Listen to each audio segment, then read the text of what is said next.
Yes, sir. In the meantime, thank you. Yeah, fine.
Whilst we are still waiting, the colleagues here, have you read about the late Duma Nokwe?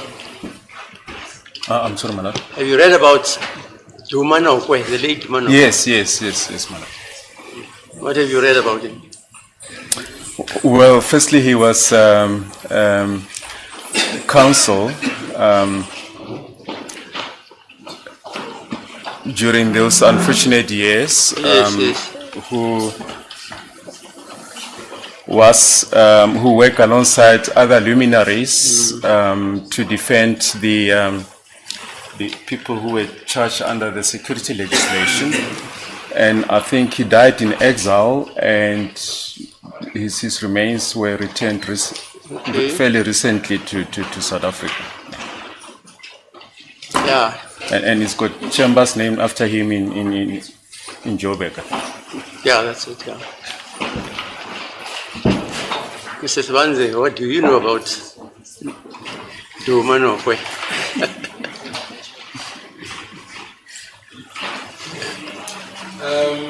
That he was cancelled and he was some of the MPs or soldiers. No, but what's important, he was the first black admitted advocate in South Africa. Guys like Pinky Laseme in 1912, for instance, he was the first black attorney to be admitted. And Duma was the first to be admitted in the 60s. But what was said about Duma Nokwe, he was refused chambers, even by a liberal bar like the Johannesburg Bar Association. He couldn't hire chambers because of the Group Areas Act. And he couldn't work as a counsel because they couldn't give him a permit to work as such. But they tolerated him in the sense that Bezos, for instance, and Beranje. Have you heard about Beranje? No, Malad. You must read about Beranje. He was the first, maybe the first liberal council to represent the ANC. The Bezoses and the Charles Casson, they come after him. So this gentleman, Duma, had to use the library, squat in the library. And at 4 o'clock, he had to get out of the library. when we came along, I mean, P.J. Mandela, Tambo, they came after. P.J. Mandela came before him as attorneys. And there was a guy called Kutumela, who in my view was also a good advocate, but he also was hounded out of South Africa.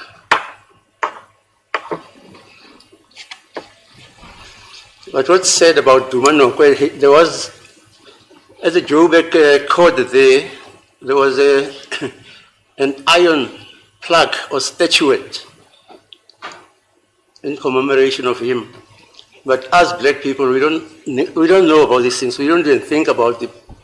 They removed that thing. Have you seen it? It was in front of the High Court in Joburg. Not about the removal of his statues. No, I haven't heard about it. Yeah, if you listen to, yeah, fine. If you listen to some of our guys, the new advocates, the Silks, they will tell you this constitution, I am a ponu.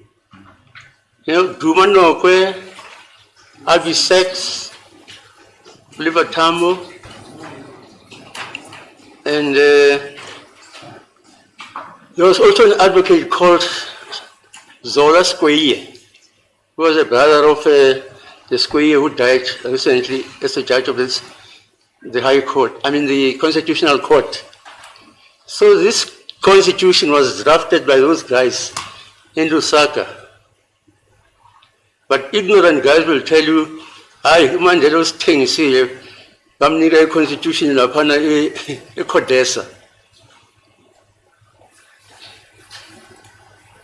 They had a constitution which they submitted to the non-aligned movement, which was at the time led by Nehru, who was the Prime Minister of India. And there was also Castro in Cuba. They endorsed that constitution, which the ANC presented at Codesa. It's not like the ANC went to Codesa without a draft constitution. And it was also endorsed by the United Nations after they had declared apartheid a crime against humanity. And that constitution was also endorsed by the Organization of African Unity. So what happened in Codesa, it was an amendment of here and there about that constitution. That's why the preamble of that constitution starts with a recitation of the Freedom Charter. But if you listen to, in my view, people who are ignorant, they will tell you, I say constitution the constitution is mapun. It's ever a mapun.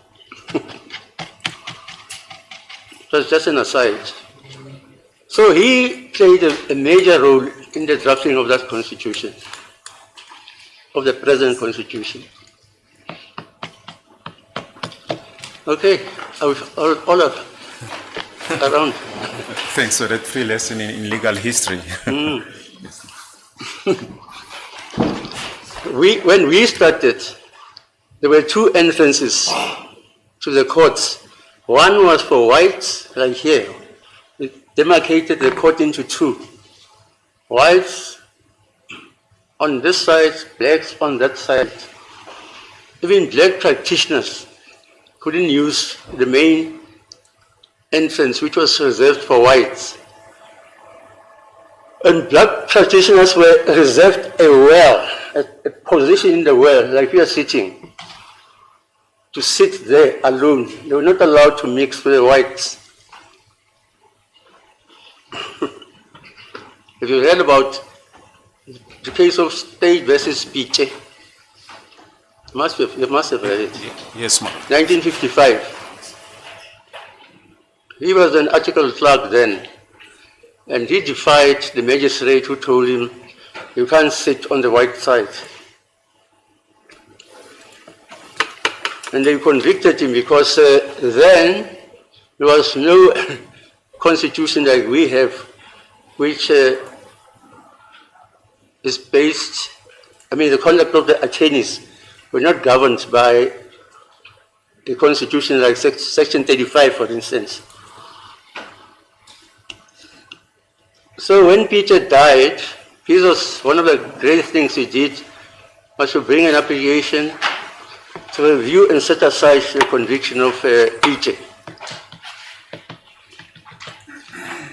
And the other application Bezos brought about was the reinstatement of Nelson Mandela.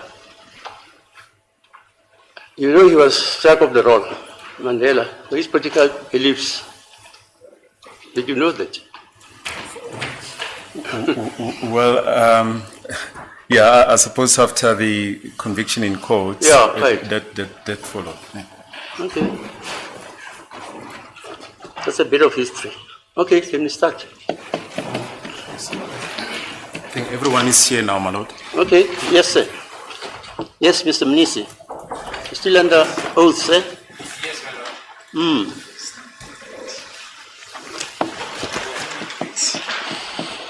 As it is the court, my lord. Thank you for yesterday's indulgence, my lord. Before I proceed, I think I need to address that point.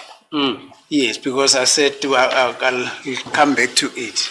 Yeah. Now, I've gone through the record. It is indeed so that there are portions where Constable Zungu mentions him being in a meeting with Lieutenant Shabani. At some point, Buthelezi is also there. At some point, Warrant Officer Makubo is also there. He, however, I searched and searched. I couldn't find exactly the location where those meetings took place. He was saying that when he was led in examination in chief. Unfortunately, that information relating to the venues where those meetings were taking place were not elicited. He also repeated the same version under cross-examination by my colleague, Mr. Ramusipiri. I couldn't find a point where he mentions that at some point when he was amongst the people that I've mentioned, he also came across accused number one. No, you didn't read it well. Zungu pertinently mentions that he attended a meeting where Shabani was present. Yes. Is that David Sibiya? Yes, General Sibiya. Makubo and Buthelezi and Shabani. And yes. There was one or two other guys. Yes. And that meeting took place at the offices of the Shabani. It was the Shabani, right? At Kloof. Mr. Baloi, is that correct, sir? Yeah. Yes, indeed. One can see that from page 57. Yeah, that's what I read. 57, 58. Yeah, that's when Makubo came with a version that Zungu is a liar because he, Makubo, is the person who arrested accused number 5. Number 5, yes. Yeah, but that meeting took place there at Kloof, okay? At Kloorkop, sorry. Yes. So in any event, my lord, we don't intend to make a meal out of that. Okay, fine. But another point that came out yesterday, it was with regard to Mr. Lishabane. I think the court indicated that it's the duty of the defense to call him. No, I don't know whether it's a Mr. or a what. No, I didn't say that. I said Mr. Mgumezulu says he intends calling him. And when you're supposed to call him in the trial within a trial, yes, Mr. Mgumezulu thereafter decided he's no longer calling him. You don't remember that, Mr. Ramosipiti? What transpired, my lord, is that indeed on that day, General Shabani was present in court. Yeah. However, it then emerged that he's on the list of state witnesses. Right, yeah. And because the state's case is not yet closed, right. He couldn't call him, my lord. Yeah, you're right. Okay, fine. But nonetheless, my lord, the state pertinently indicated that they would be calling him. Is it? Yes. Okay. That is when Zungu was testifying and he was referring to the conversation that he had with Lishabane. The state requested that that information be provisionally received because they will definitely be calling Mr. Lishabane. Yes. Thank you, my lord. Okay, fine, let's continue. Is that correct, Mr. Baloi? Maybe two issues. The first one regarding the fact that Zungu never mentioned that they met at Kloorkop. If one looks at page 55 Yeah. of the record, clearly at lines 20, it says the same year, 2019, I received a call from General Shaban who asked me to meet him at his cluster office in Kloorkop. Yeah, fine.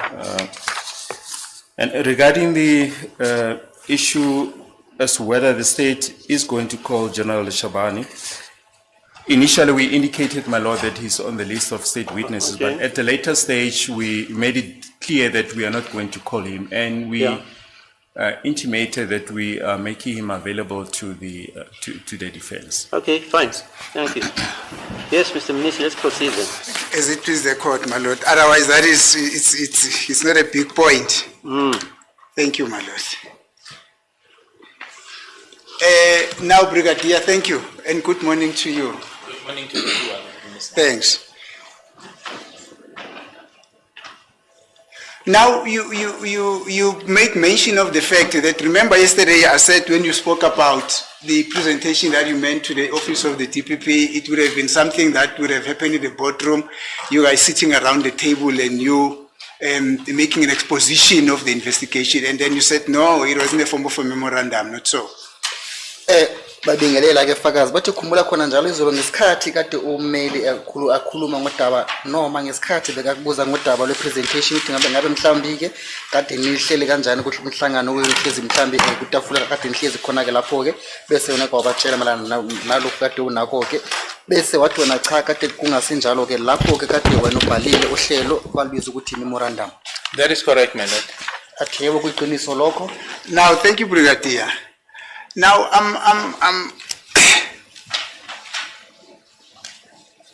what was the factual, what were the facts that you presented in that memorandum on which you requested the state to make their decision on? As a court, please, my lord. We don't mean to interfere with my colleague's cross-examination, but yesterday at length he canvassed this issue, which in our view, it's irrelevant. And secondly, my lord, what happened when Brigadier Gidinda briefed the office of the DPP, it's irrelevant. It's a collateral issue, my lord, that we submit in our view should not be canvassed during these proceedings. It's like what happens during consultation, you know, it remains there, my lord. It shouldn't be brought into the courtroom. That is misinformed, my lord. Remember that briefing or that memorandum is the basis why this trial is happening. So there's nothing secret about it.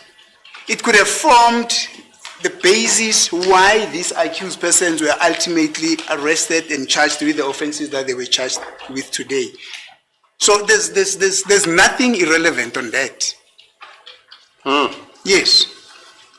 We are entitled as a defense, and more particularly these accused persons are entitled to know what were the facts upon which the state decided to indict them to come and stand trial before this court. What is wrong with that? They are entitled to. Yeah, Unless there's something which is being hidden.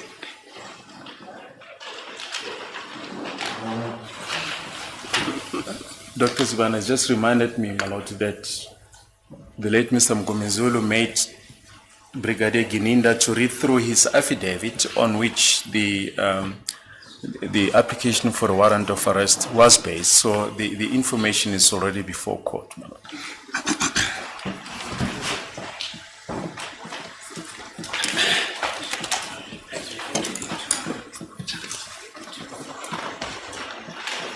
My lord, I'm not talking affidavit here. I'm talking the factual basis upon which the state decided to arraign these accused persons to come and appear here. I don't know what was contained in that memorandum.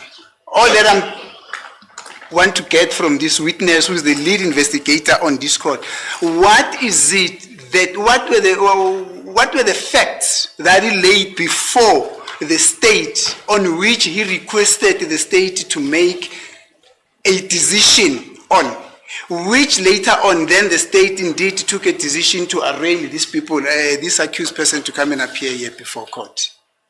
There's nothing untoward. Yes, sir. Thank you. Manje ke kade bebuza ke ummelweni bamnumzana ukuthi kahle kahle ngabe malana nodaba lomhlangano lethimba labashushisi futhi nethimba laba labaseshi becala ukuthi kade kuyini le amaphuzu wabo kade badigida ke lapho ke kumhlangano wabo kade benawo noma yini amaphuzu kade bekhuluma ngawo ke ngesikhathi kade benomhlangano. Before you start, Brigadier, I'm going to request you to take it point by point, because I'll also be taking notes here. I'll be very wary if I were to hear you saying something very, very, very, very, very long, which I'll end up being confused and coming back to you. What is it that you're saying there? Just take it point by point up until then you say, no, yeah, I'm done. Do you understand, sir? Bacela ke kufakaza ukuthi uma ngaba akhuluma ke anciphisa inkulumo yakhe ke asho uphuzu loqala ke bese anikeze ummeli isikhathi sokuthi abhale phansi ngoba akafuni ukuthi ummeli ufakaza akhuluma inkulumo eningi noma udaba olude bese akhohlwa ukuthi bekakhulume ini ufakazi bese futhi abuye futhi ambuze ukuthi konje kade bothizeni qala. I do understand, my lord, but obviously the difficulty I may have, I will try to summarize because I don't have the memorandum with me, and that was done in 2020. But I do have a recollection of what it contains. So insofar as what it contains, I will go slowly so that Advocate Niti can write and take notes. But Yes. but it will be a summary of what I recall, and I'll refer to those points, my lord. Athi akasakhumbuli kahle kahle ukuthi umhlangano lo kade uqukethe ini noma amaphuzu omhlangano kade bequkethe ini kona ke noma kade kuyini amaphuzu kade ekhona ke ngaphakathi kwememorandum yakhe kepha ke lapho ke uzamuthi anciphise malana nenkulumo leke ngoba lokho kwenzeke esikhathini seminyaka eminingi edluleke ngomnyaka ka2020. Now, my recollection, my lord, is that in the memorandum you first indicate the background of the case, what transpired. Example, now you'll refer to the incident that took place on the 26th of October. So it's a summary of what happened in the case. You summarize those facts. And that's what I did. Athi kokuqala ke lapho ukwenza ke isikhangiso ke secala leli lonkana ukuthi ngabe kahle yini eyenzeka malana necala leli. Futhi ngabe icala lilenzeka ngaliphi ke ilanga bese ukhumela ngala nge26 zaka October ngomnyaka ka2014. And then you indicate as to where the investigation led me to, and specifically led me to accuse 1, 2, 3, 4, 5, my lord, before court. Bese ke lapho ke yabhala ukuthi usesha kwecala ngesikhathi bophenya icala waqala kuphi ke lapho ke futhi maqeda lapho ke bese wahamba waya kumsolo oqala umsolo wesibili umsolo wesithathu wesine futhi nowesihlanu nokuthi yini yamkhokhela kuthizeni athole abasolo. I will then, under accuse number 1, my lord, indicate the evidence that we have collected at that stage that was contained in the docket. That will talk to confession statements that were made by witnesses that we had at the time, under accuse number 1.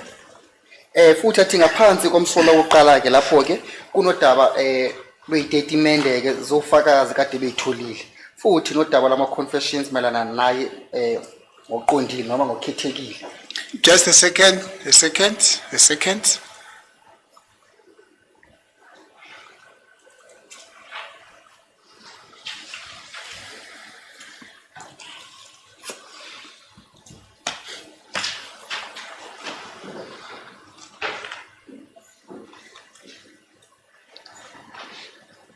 Thank you. The same exercise, my lord, will be embarked upon when it comes to accused number 2, 3, 4, and 5. So under each and every accused name, I will indicate the evidence that was collected under that accused that we have that connects that accused to the case. So the same principle was applied with accused 1, 2, 3, 4, 5. In other words, we'll have accused 1, evidence that connects him to the case, under him accused 2, right up to accused number 5, my lord.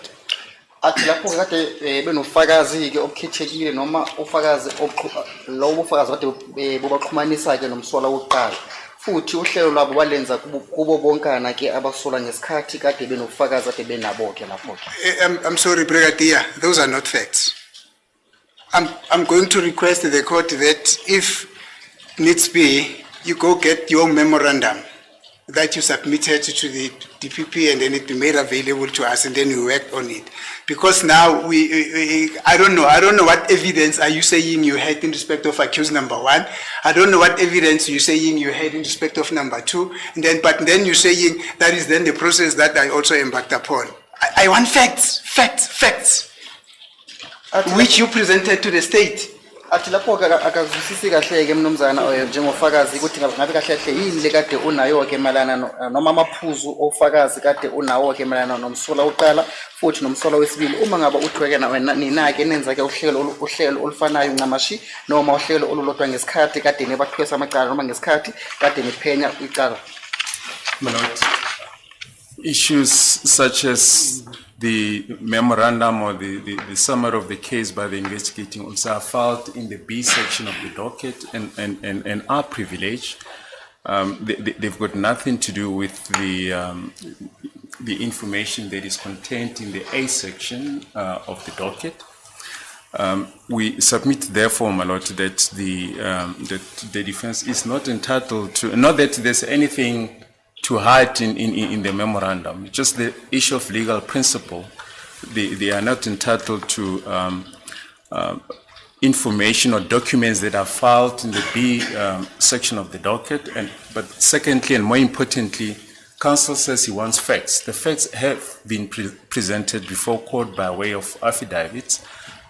We submit that it is therefore unfair to expect of this witness now to regurgitate facts that have already been presented before court. As it please the court, my lord, I think probably it eludes the state's attention or mind that I'm doing cross-examination on behalf of accused number 1. I am his new counsel. I don't know what facts were presented here on record, which is the reason why that witness is there to assist me, to assist the court.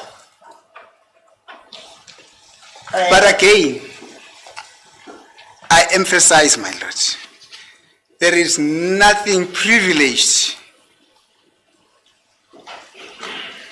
where an investigating officer prepares a memorandum and says to the prosecutor, on the basis of this memorandum, can you please make a decision on whether you want to prosecute or you don't want to prosecute this accused person? What is privileged about that? You know what? Have you read, is it section 279 or 179? Which makes Batohi. It's 179. Batohi decide whether to pursue a prosecution or not. Yes. So this witness can't help us because that evidence played itself in court here. Which evidence was read to, it was Johnson. Who was the guy then?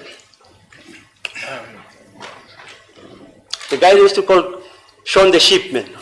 What's his name? Advocate Sean Abrams. Is that the one who decided? No, it was the current NDPP. Oh, Batohi? Yes. Yeah, fine. So Batohi goes over that evidence and the decision is his, not this gentleman. No, my lord, maybe just thank listen to you. me. And it's a misnomer to say the state doesn't have privileged information. What this witness discusses with Batohi is privileged. The same thing as what you discuss with your witness is privileged. And that is the law. My lord, I am saying the basis, the facts that he submits to the DPP or to the NPA and requests them to make a decision on, we are entitled to know that. And that is exactly what I'm requesting this week. And my lord, let us for a moment assume that that is privileged. He said he submitted, he made the presentation to the NPA and requested NPA to make a decision on. He did this, in this instance, he did that in the form of a memorandum. I'm simply requesting him to tell me the facts that he presented to the NPA, which facts have got to do with these accused persons that are before court here. They are entitled to know what is it that Gninda told the NPA about us, which ultimately the NPA then decided that we should be arraigned for trial here. Okay, let's hear you. I mean, otherwise we'll waste time. Let's hear Gninda. Maybe just one aspect, if my lord, I may be so presumptuous as just to mention that, to respond to one aspect. Counsel says he wants to know the facts on which the decision to charge the accused was based. That decision was based on facts contained in the docket. And he has been furnished with copies of the statements, copies of the docket on which the information to charge the accused was premised. Nothing more, nothing less, my lord. He already sits with the information. I cannot fathom why he would want a summary that an investigating officer makes for himself and for the purpose of briefing the DPP, that he should have sight of that when he's sitting with the statements on which the decision to charge the accused was based. Yeah, okay. As it pleases the court, my lord. It is so that we have a docket, but there is nothing wrong in me, while serving that docket, to request this witness to give that factual basis or to give the facts on which he approached the NPA. This is cross-examination. The state cannot simply assume. You know what, I'm going to overrule you. I just read 179. Just read what 179. Then I'm not going to proceed. Just read 179. Well, the heading says prosecuting authority, section 179, subsection 1. Yes. There is a single national prosecuting authority in the Republic, structured in terms of an act of parliament and consisting of a national director of public prosecutions who is the head of the prosecuting authority and is appointed by the president as head of the national executive, and B, directors of public prosecutions and prosecutors as determined by an act of parliament, subsection 2. The prosecuting authority has the power to institute criminal proceedings on behalf of the state and to carry out any necessary functions incidental to instituting criminal proceedings. I think that's what the court has just referred to.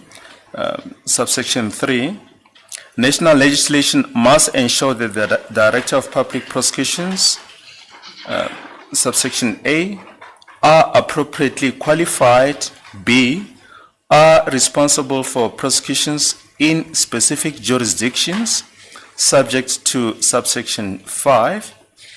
Then subsection 4, national legislation must ensure that the prosecuting authority exercises its functions without fear, favor, or prejudice.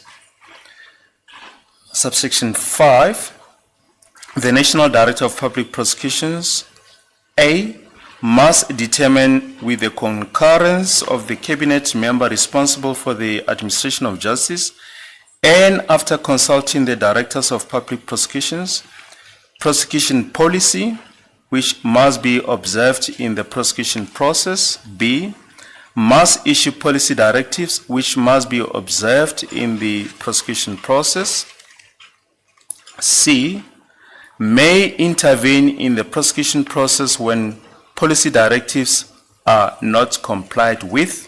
And D, must review a decision to prosecute or not to prosecute after consulting the relevant Director of Public Prosecutions and after taking representations within a period specified in the National Director of Public Prosecutions from the following: Roman figure 1, the accused person; Roman figure 2, the complainant, Roman figure 3, any other person or party whom the National Director considers to be relevant.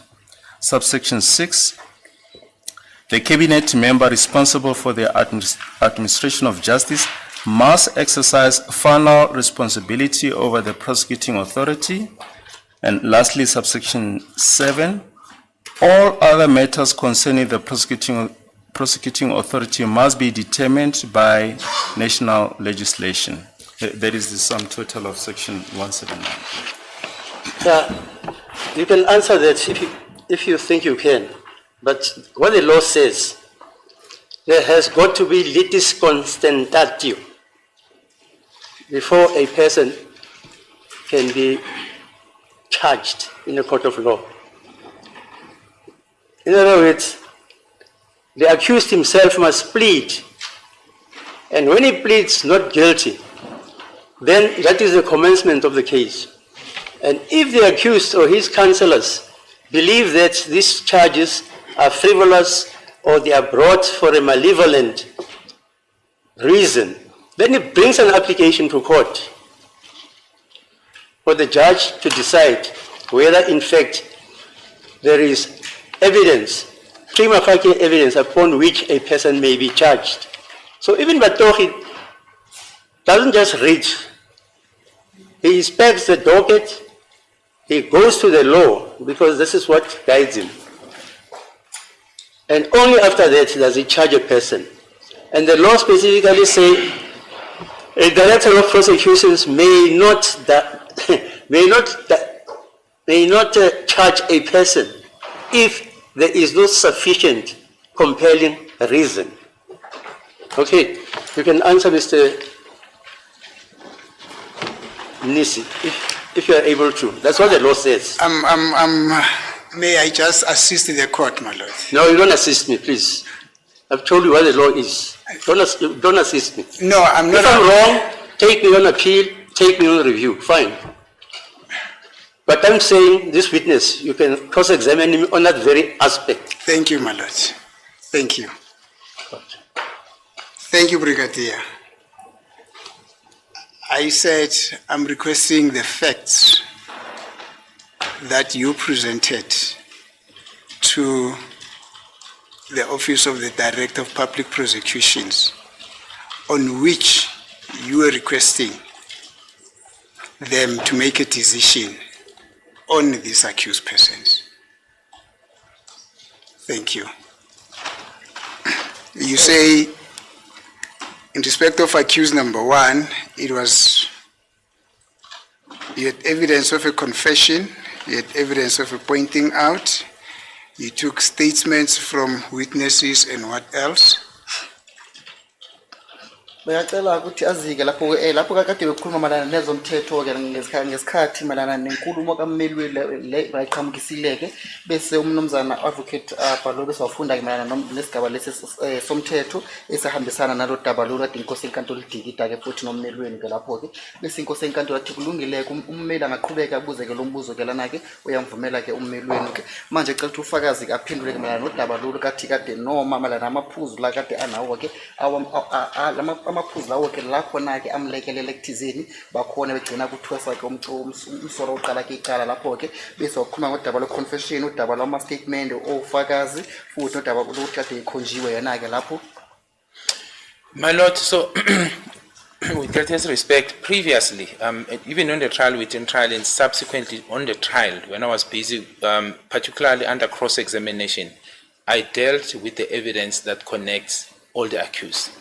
And that is found because I was referred to various statements, but the statement which contains the facts, the evidence that I have on each of the accused, I was made to read it in court, and it summarizes all the evidence, and that is A198. That is the application for the warrant of arrest of accused dated the 23rd of October 2020. Under each accused, the facts, as Advocate Nisi says, it needs the facts of what evidence did I have. That is a summary of it, although I was directing it to the courts, but it was emanating from the docket, not from me, and it is the facts that I presented to the DPP. Now, if I have to be specific as to point by point what is contained, it means I must go through this statement. I've dealt with it, Go my through lord. it again. Athi-ke lapho-ke phela lo daba lolu-ke ummeli wenu-ke banomzana kabuza ngalo-ke mayelana nodaba lwamaphuzu lawo kade wona-ke anawo futhi wamikisela uthimba lehlangothi lezabashushisi ekuthizeni abashushisi abakhulu bese bathatha-ke isinqumo-ke lapho-ke sokuthi yebo asibathwese icala lesigameko lesi kade ngisolwa ukuthi nisenzile-ke lapho-ke athi udaba lolu wakhuluma ngalo-ke la enkantolo ngesikhathi icala lihlelelwe phansi likhulunywa le nkantolo noma belixoxa le nkantolo futhi wabuya wakhuluma ngalo lo daba lolo-ke ngesikhathi kade bembuza imibuzo ngaphakathi ngesikhathi kade kunomzila ngaphakathi komzila noma ngesikhathi kade kukhulunywa ngokompikiswano kade khona-ke la ngaphambi kwenkantolo-ke athi khumbule khona njalo lana-ke udaba lolo lukhona-ke futhi lokuzana ama-facts lawo-ke noma amaphuzu lawo-ke wawabhalile lana-ke ngaphakathi kwedokhethi-ke lapho-ke futhi umbhalo wakhona-ke noma bawumakhe ngokuthi u-A1R98 futhi ilanga lakhona-ke kade kuyi-23 zenyanga ka-October ngomnyaka ka-2020-ke lapho-ke athi uma ngabe inkosi enkantolo yamvumela-ke uyothi afunde-ke lapho-ke ukuthi ngabe yini equkethiwe ngaphakathi kwi-statement leso samaphuzu. Okay, my lord, it reads as follows. I, the undersigned, Bongani Nicholas Genenda, state under oath as follows. I'm employed as a police officer in terms of Section 30 of the South African Police Service Act 68 of 1995. I perform my duties under the same act. I am currently stationed at the National Commissioner's Office as the commander of the Cold Case Investigation Unit at the National Commissioner's Office with the rank of a colonel. And then it mentions the service number as well as my cell phone number, my lord. Paragraph 2 reads as follows. I'm the lead investigating officer of Phosphorus case 636 of 10/2014, which is a case of murder where one Senzo Meyiwa was shot and killed on the 26th of October 2014 between 20:30 and 2100 hours. The deceased was shot at the house belonging to then his girlfriend, namely Kelly Kumalo. It initially appeared that it was a robbery gone wrong. Witness statements under oath indicated that two black males entered the house demanding cell phones and money, purporting to be a house robbery. 7 adults and 1 child were present in the house when the accused entered. The witness stated that one of the accused was carrying a firearm purporting to be a revolver. This accused was described as a black male with big eyes, dreadlocks, wearing a khaki or brown jacket or top and a hat. He was shorter in height than the second accused. The second suspect was described as taller, slender, neatly shaven and dark in complexion. It is stated under oath that during the robbery in the said house, a struggle ensued between Senzo Meyiwa, the deceased, and the suspect carrying the firearm. 2 shots were fired by the suspect. One of the gunshots hit the deceased Senzo Meyiwa on close range on his chest and exited at the back of his body. The second accused focused on the rest of the witnesses. In the process, one cellular phone belonging to Ms. Kelly Kumalo was robbed by the suspect during the committal of the offense. It is also stated under oath that suspicious suspects were wearing it is also stated that suspicious suspects wearing specific clothing, amongst others a hoodie, were standing hidden away only few meters from the crime scene prior to the incident taking place, and on their cell phones. It is stated that the suspect fled on foot. The suspects fled on foot, and the hat which was worn by the shooter was left on the crime scene. It is equally stated that the suspect hidden away, which is explained to be linked to the offense, was seen running away from the crime scene.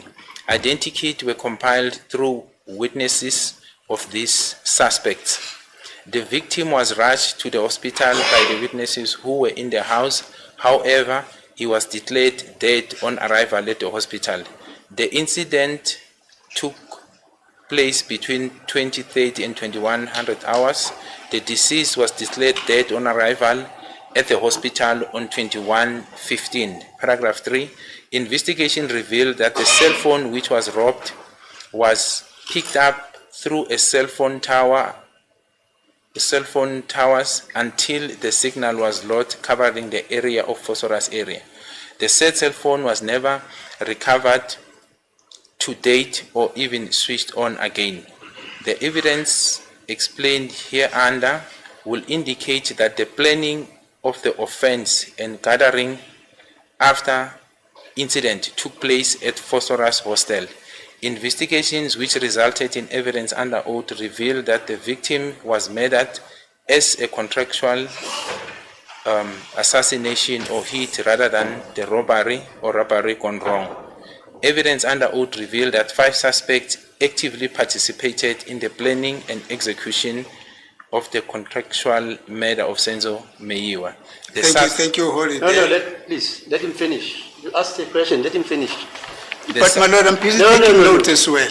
Yeah, but he must say what he said in that affidavit. But then when I'm going to take You've got a notes, copy, Mr. Mnisi. You don't have a copy of that affidavit. I don't have it before me. Okay, I'll adjourn. Please make a copy for Mr. Mnisi. Thank you. Okay, please.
Yes, Mr. Valui, have you made copies for Mr. Mnisi? Yes, indeed, my lord. Okay, thanks. Yeah, we may proceed then. We also printed the relevant portion of the report. Yeah, okay, fine. You may proceed reading that document. Yes, my lord. So it says the suspects are as follows. 3.1, Mzika Ukulelwa Sthemba Sibiya. He was first linked to this offense by means of witness statements under oath. The accused boasted to individuals closely associated with him in KZN homelands as to his involvement together with Mafika here under suspect 2, Carlos here under suspect 3, Mapisa here under suspect 4, and Kani here under suspect 5 into the killing of the deceased. A dispute ensued between these individuals, and the closely associated individual disclosed to the SAPS the admissions the accused made to them. The accused was further linked with circumstantial evidence wherein he, minutes after the incident took place, made disclosures. The incident made disclosures and remarks at a family gathering he attended in Fostoras as to the killing of Senzo, even before the death was reported to the media. He is further linked by means of a formal confession he made to the commissioned independent police officer on the 30th of May 2020. The suspect further made a formal pointing out to the sequence prior to the incident, the guarding of the outside of the house during the assassination, and the dropping off of the accused at the cell phone tower referred to here above. The pointing out was made to another commissioned officer on the 6th of June 2020. The correct date, my lord, should be the 5th. That's when the pointing out was done. I just want to correct this, but I say it says the 6th. 3.2, Bongani Sandisontanzi, nickname Mafika. He is linked to this offense by means of certified sworn statement he made to the witnesses and an identity kit compiled through the description of witnesses. He was identified as the person with a hoodie who initially stood outside of the house prior to the incident and running away after the incident. The involvement of this suspect was mentioned by suspect 1 here in above as equally involved in the killing of the deceased to the family of suspect 1. The suspect was traced through information received, and he was confronted with the above evidence available against him. He was amongst others confronted with the clothes he was alleged to have worn and compiled identity kit. During the questioning and subsequent search of the premises were ammunition found for which no license was produced. The suspect was arrested for this offense. Hereafter, the suspect indicated his eagerness to confess as to the involvement in this matter. The suspect made a confession to a commissioned officer on the 19th of June 2020 and later made a further confession in the presence of his attorney to a magistrate in Boksburg Magistrate Court on the 24th of June 2020. Through the confession, does it appear that this suspect is the suspect that was described as tall, slender built, which came into the house. 3.3, Ntobisi Prince, nickname Carlos. He is linked by means of a sworn certified statement in the docket referred to herein above. The involvement of this accused was equally explained in detail in the confession by suspect 2 above. Through investigation of this information contained in the confession, further evidence under oath was obtained as to the suspect's real name depicted above. It was established that the suspect was a sentenced prisoner serving 35 years in prison for murder committed in 2015. Ballistic tests revealed that the same firearm used in the murder for which the accused was serving his sentence were used in the murder of Senzo Meyiwa. Upon the accused's arrest in 2015, upon the accused's arrest for the 2015 convicted murder, a cell phone was seized in his possession. The cell phone downloadings of his phone were done. The photos found on his cell phone memory showed him wearing the same clothing that were identified by witnesses on the day of the incident, as to the accused carrying the revolver upon entering the house. Photos downloads taken of the accused by himself, selfies, matched the description of the suspect, who had the firearm with red locks, big eyes, and with the gold teeth. This is the suspect that went into the house, made a demand of cell phone and money. He is also the same suspect that shot the deceased in this matter during the struggle with him. Photos were equally found of the murder weapon used in the murder of Senzo Meyiwa. 3.4. Mthokoziseni Zipozonke Mapisa, also known as Mapisa.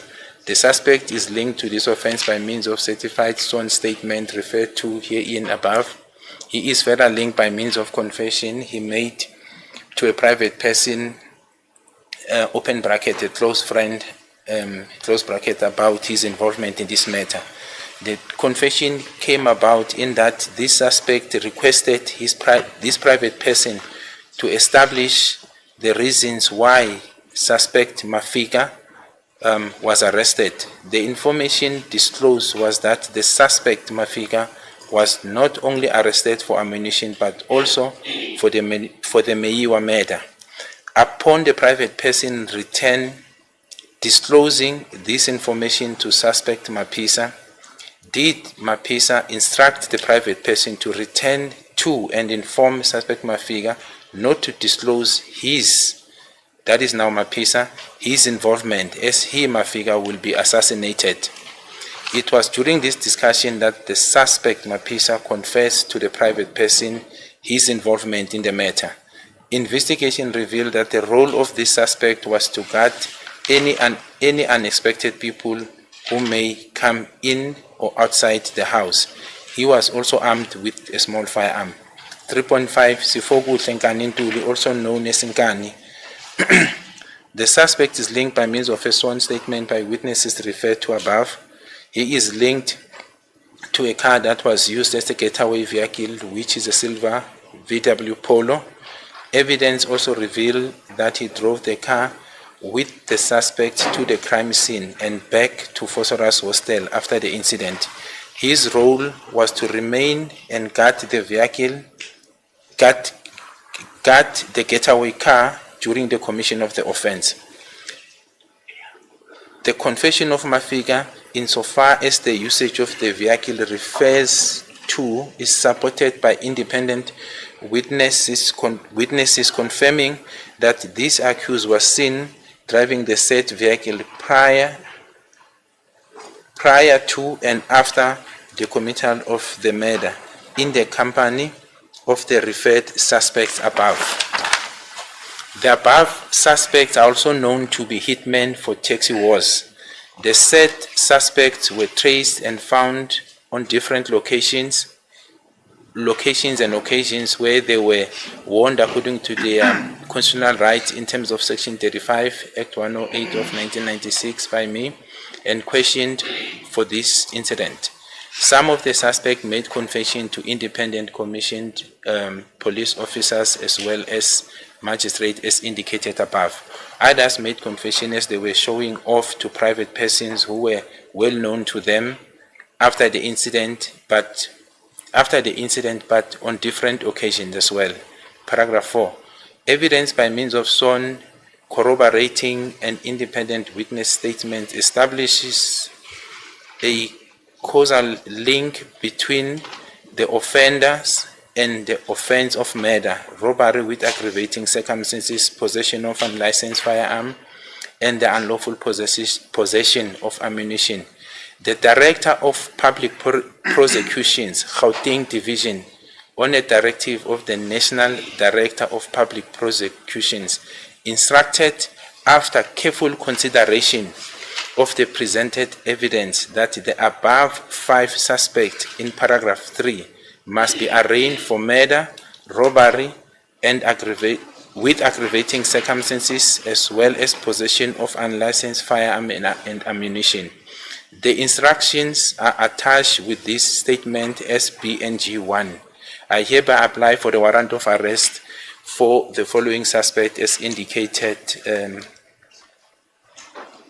suspects on above indicated charges on this paragraph. Then the name of accused 1 up to 5 is mentioned, my lord. And then paragraph 5 is really an oath where I then place my signature. And then this statement was then commissioned on the 23rd of October 2020 at 100 hours by Sergeant Muhula.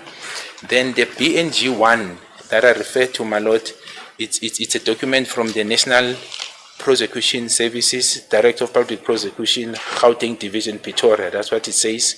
And there's a reference number 10/1/12/1-P243/2019, and the date is 21 October 2020.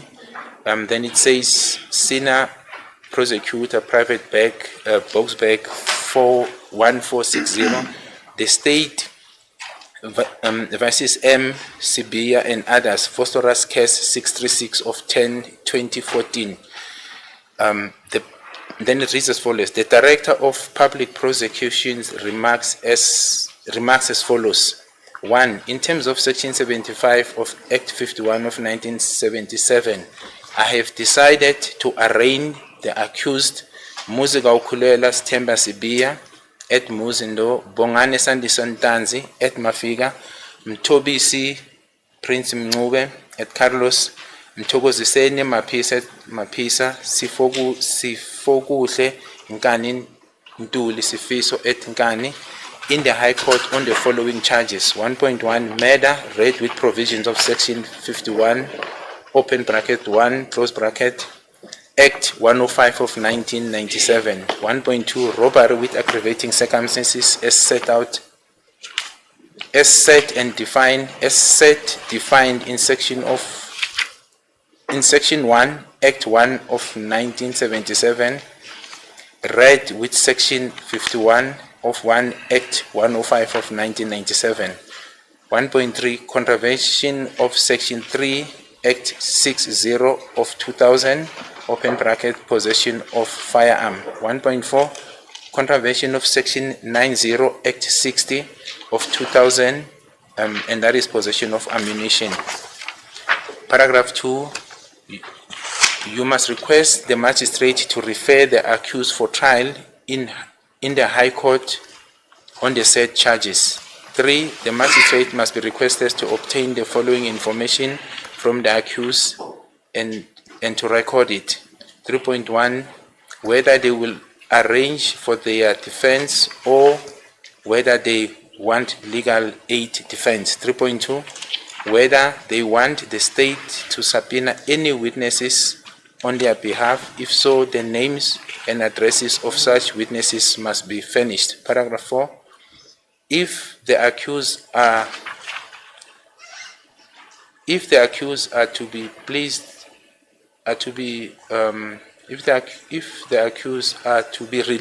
beg your pardon, my lord.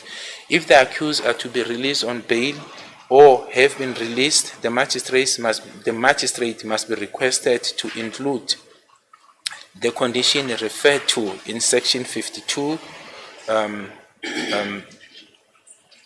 subsection D of Act 51 of 1977, and to enclose the record accordingly, and to endorse, beg your pardon, and to endorse the record accordingly.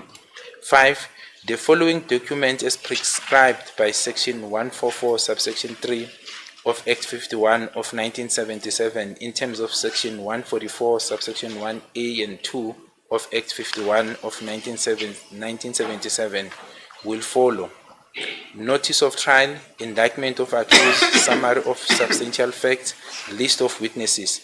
The magistrate must be requested to endorse the service of the above paper, the service of the above papers on the record of the proceedings. See Section 144, subsection D of Act 51 of 1977. The National Director of Public Prosecution has transferred the case to this office jurisdictional area as per the attached letter. then it's a signature, my lord, of from the DPP, and that's the end of the statement, my lord. Yeah, just for my knowledge. When this matter started, Yes, it was at Boxbeck, you say. that is correct, my lord. Any of the accused, did they bring an application to quash the charges because these charges don't contain any due process regarding whether they have in fact contravened the law? I'm not aware, my lord. of No application for quashing? No, I'm not aware of such, my lord. Okay, fine. Yes, Mr. Minister. Thank you, Brigadier Kininda. You would recall, I'm sorry. The interpreter needs to interpret the actually accused.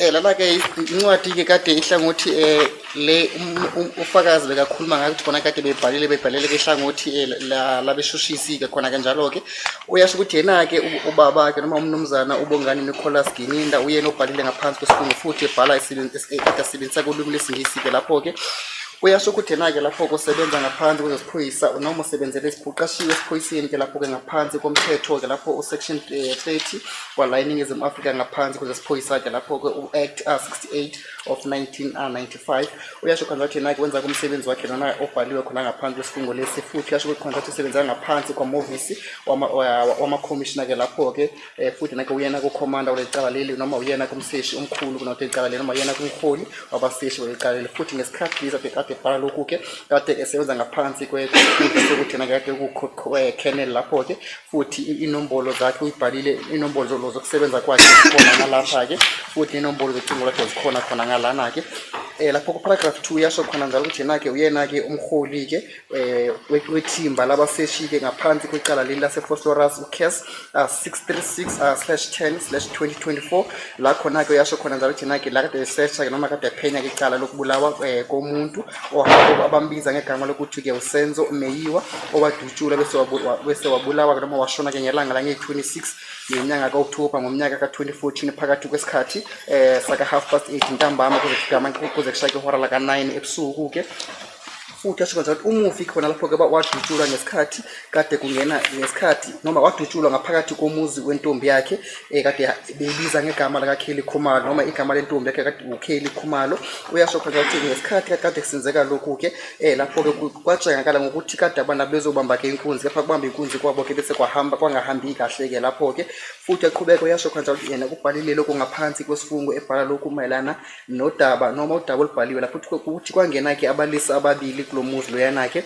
ngesikhathi kungena abalisa ababili ke lapho ke bese bafuna kabo makhala ekhukhwini futhi nemali ke ngesikhathi kade bengena ngaphakathi komuzi bebamba ke inkunzi lapho ke futhi ngaphakathi kwalomuzi kade khona ke abantu abosikhombisa abadala ke futhi nengane encane kade khona ke lapho ke ngesikhathi abasolwa bengena ngaphakathi loyana ke futhi asho ukuthi abofakazi babhalile lapho ke ukuthi abasolwa bangena khona lapho ke bephethe ibhamu ngesikhathi kade besenza lokho futhi bephethe isibhamu esihamba abasibiza ngokuthi revolver ke igama laso ke futhi lapho ke umsolwa ke kade bemkhuluma noma bemchaze ngendlela ukuthi kade kuwesilisa oneba kade kumuntu omnyama wesilisa futhi onamehlo amakhulu ke lapho ke futhi kade anama dreads ke bagqoke ke ikhakhi noma ilokozana islamba noma ijacket elibrown kuyena futhi ngalanga senhla yagqoke nje isigqoko lakhe nekhanda futhi ngobude bakhe kade amfushane kunanona ke umsola wesibili bekahamba naye bese bathi ke umsola wesibili lo bekahamba nalowo uqala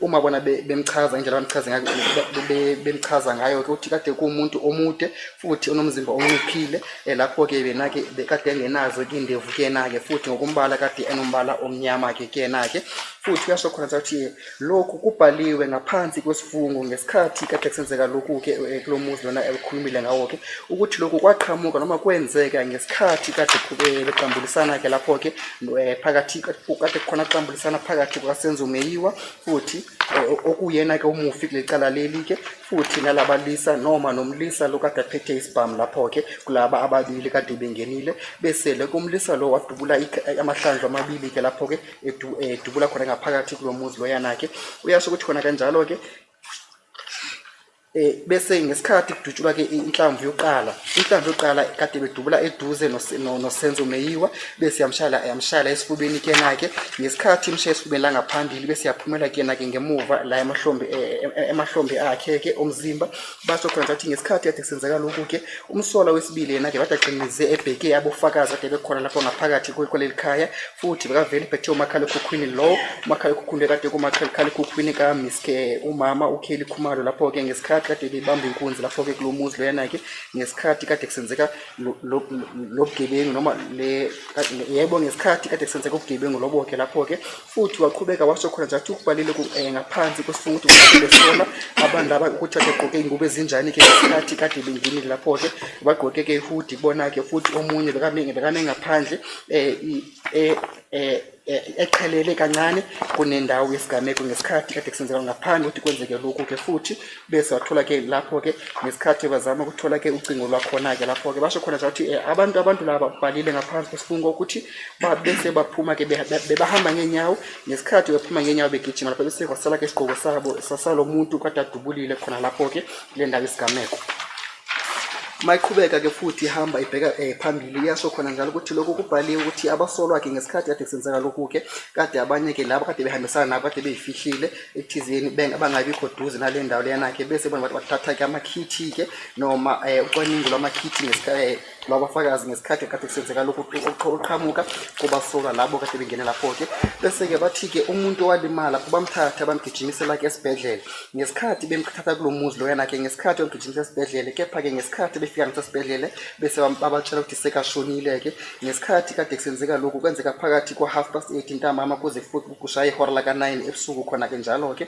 futhi ngesikhathi kade befika esibhedlela phakathi ngemizuzu ke e15 ke ngemuva kwehora la ka9 kulabo abatshela khona ukuthi umufi sekashonile futhi maqhubeka ebisenza usesha kwecala labo bayasho khona ukuthi lokhu kuyajengekala ukuthi khona ke ucingo lolu abalithatha lapho ke bahamba nalo ke lona ke lwaqhamuka uma bebheka ke ama cellphone towers noma lokhu kokusebenza kwama cellphone lokhu okuveza ama cellphones ukuthi noma umakhalekhukhwini ukuthi bakuphi ke nendawo kade bevela ngaphansi kwe hostel lapho ke Fosloras futhi yasho khona ukuthi ucingo lolo ke bona abakaze balithole kuze kufice kuze kube isikhathi samanje ke noma abakaze baphinde babuye balayiteke futhi ucingo lolo kade belithathile lapho ke futhi yasho ukuthi ufakazi obukhona ngala kubhaliwe futhi kajengakala ke ukuthi ngendlela kade kusenzeka khona lokade buhlelile lokhu ke futhi ngesikhathi kade kusenzeka babakuthola ke Fosloras lokho ke lolo lwazi lolo ke bathi ngesikhathi baphenya ke bathola ke ukuthi ufakazi babo ke noma ufakazi babutholile ke malana nabantu kade bekhona ngesikhathi senzeka udlame lo noma ngesikhathi kade kubulawa ke khona komufi lapho ke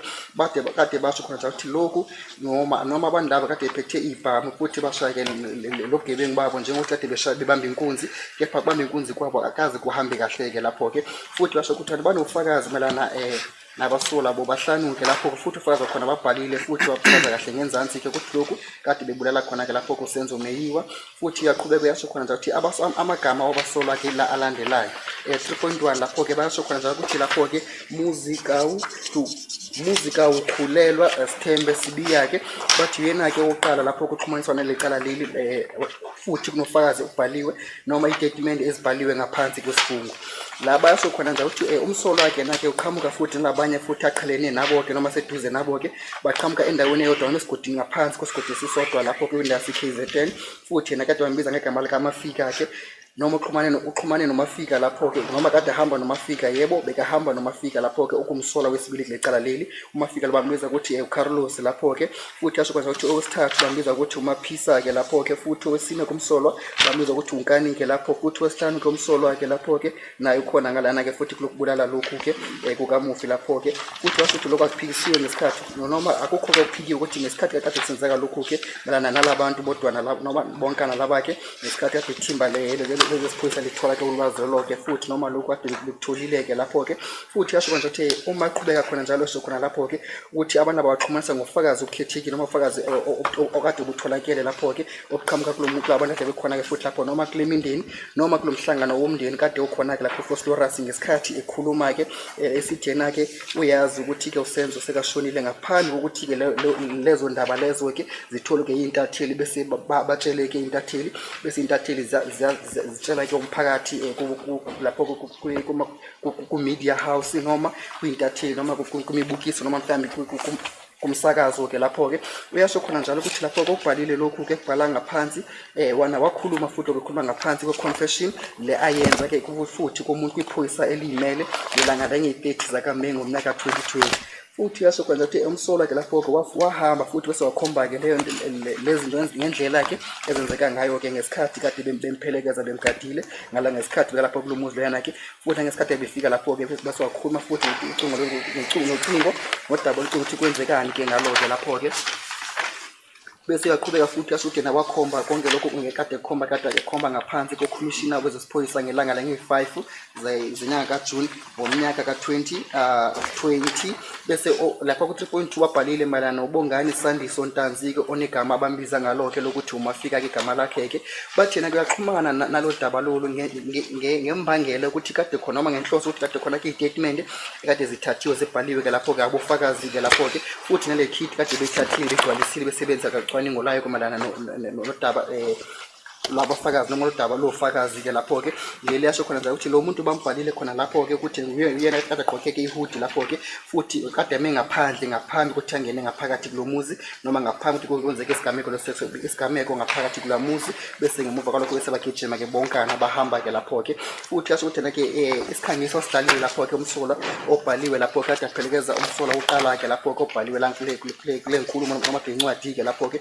ngesikhathi umsola kade bengena ngaphakathi ubulala ke khona ke njalo ke lapho kumsola uqala futhi yasho khona njalo ukuthi abasolwa ke lapho ke babathola mayelana nolwazi kade belitholile ke lapho ke noma ulwazi kade qhamukile kubona ke njengethimba ukuthi bagcine bemithola ke uyasho ukuthi mayelana nakho konke wena ke kade umunye walabanye kade belandiwe lapho ke malana noma kade bachazile malana nengubo nempahla zengubo noma nengubo zabo kade begqokile ke lapho ke ngesilanga leli nalo dlame noma ngesikhathi kade kusenzeka ubugebengu lokuke uyasithi ngesikhathi kade bekuphenya bekubuza ke imibuzo lapho ke noma ngesikhathi kade besesha ke lapho ke kula bathola khona ke ama-bullet la kade ungenawo kona ke ngisho license noma amaphepha akunika ke ilungelo waphathe ke kwena ke futhi basho khona ukuthi umsola bese waboshwa ke emuva kwalokho ke bese basho khona njalo ukuthi umsola ngesikhathi kade etshala kade kusenzeka lokho ke yena ke washo ukuthi yena kunomdlandlo noma uyimisile thizeni kenza i-confession lapho malana nalo daba lolu ke futhi mayiqhubeka ihamba khona njalo ke yasho ukuthi umsola ke ngesikhathi kusenzeka lolu ke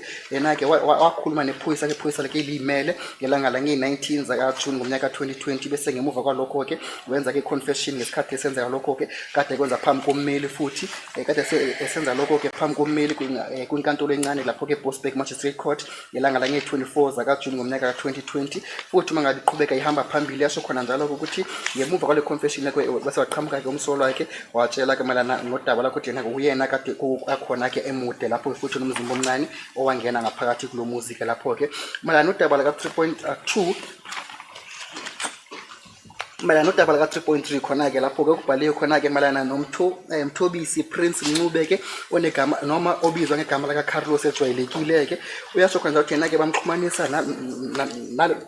bamxhumanisa lapho ke club giving lokhu malana ne-statement ezikhona ke ngaphakathi kwedocket lapho ke futhi yasho ukuthi isikhangiso nakhe wasidlala lapho ke ukuthi kade ehambisana nalabanye futhi ephelekeza laba ke ngesikhathi ke umsola wesibili ke noma kubhaliwe ngaphansi kukamsola wesibili ke futhi uyasho khona njalo malana nencwadi leli ukuthi ngesikhathi esenza kuseshwa kwakhe kucala leli ke ulawathola khona ke ulwazi ukuthi khona ke confession exhumanisa confession kade yenziwe ngaphansi kwesifungo ke exhumanisa yena ke umsola lapho ohamba ngaleli gama ebalibizile ngaphezulu ke futhi ngesikhathi kusenzeka udlame lolu ke umsola kade egotshiwe ke ejele futhi engaphansi kwesiglobo sakhe seminyaka ke saka 35 years ejele ngecala lokubulala ke alenza ngomnyaka ka-2015 futhi malana nodaba lama-ballistic test lapho ke akhipha khona njalo ukuthi isibhamu lesi esetshenzisiwe ke lapho ke kulokubulala kwakhe yisona futhi isibhamu malana icala lakhe leli kade agotshelwe lona ke yisona isibhamu futhi wabuya wasebenzisa ke noma isabuye sasetshenziswa ngesikhathi kubulawa uSenzo Meyiwa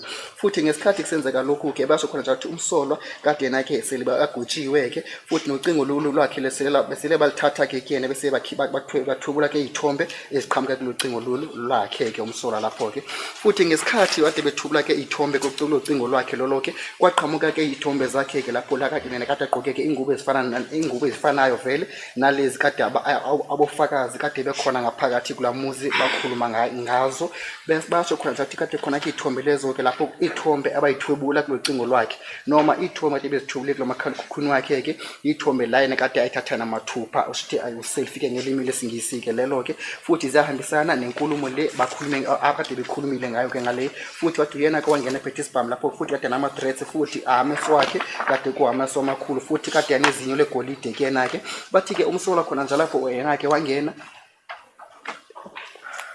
bathi ke umsola wangena ke ngaphakathi kulo muzi ngesikhathi bangena ngaphakathi kulo muzi bese wafuna ke nakhe ucingo lapho ke futhi emuva uthi afuna ucingo lapho noma abomakhalekhukhwini bese wabe futhi wafuna ke imali basho khona njalo ukuthi umsola lapho ke bese wadubula ke lapho ke dubula ke kumufi ke ngesikhathi kade khona ungazwana mhlawumbe ngabone ngasonye phakathi kwabo ke lapho ke futhi ithombe lezo ke bayitholile futhi ithombe bayithola zale ndawo yesehlo ke lapho ke futhi nesikhala esetshenziswa lapho kubulaleni ke kwaSenzo Meyiwa malana no 3.4 kubhaliwe lapho ukuthi umthuko babhale malana nomthokoziseni zipho zonke emaphisa obamazi ngegama lakhe amaphisa uyasho kwenza ukuthi umsola naye futhi yaqhumana nawo konalokho konke malana nodaba lama statement ke akhona ke ngaphansi kohlelo ngaphansi kohlelo ama affidavit noma ngaphansi kohlelo ukuthi sele bafatha ke isifungo abantu bakhona ukuthi bazokhuluma ke lo daba lolu ke uyasho mayiqhubeka enkumene yasho khona ukuthi yena ke umsola kade ayimisele ethizeni ke enze iconfession ngaphambi komuntu oyimele futhi wakhuluma nje kumngani wakhe okhethekile lapho noma kumngani wakhe oseduze ke malana nesikhangiso sakhe noma malana nendlela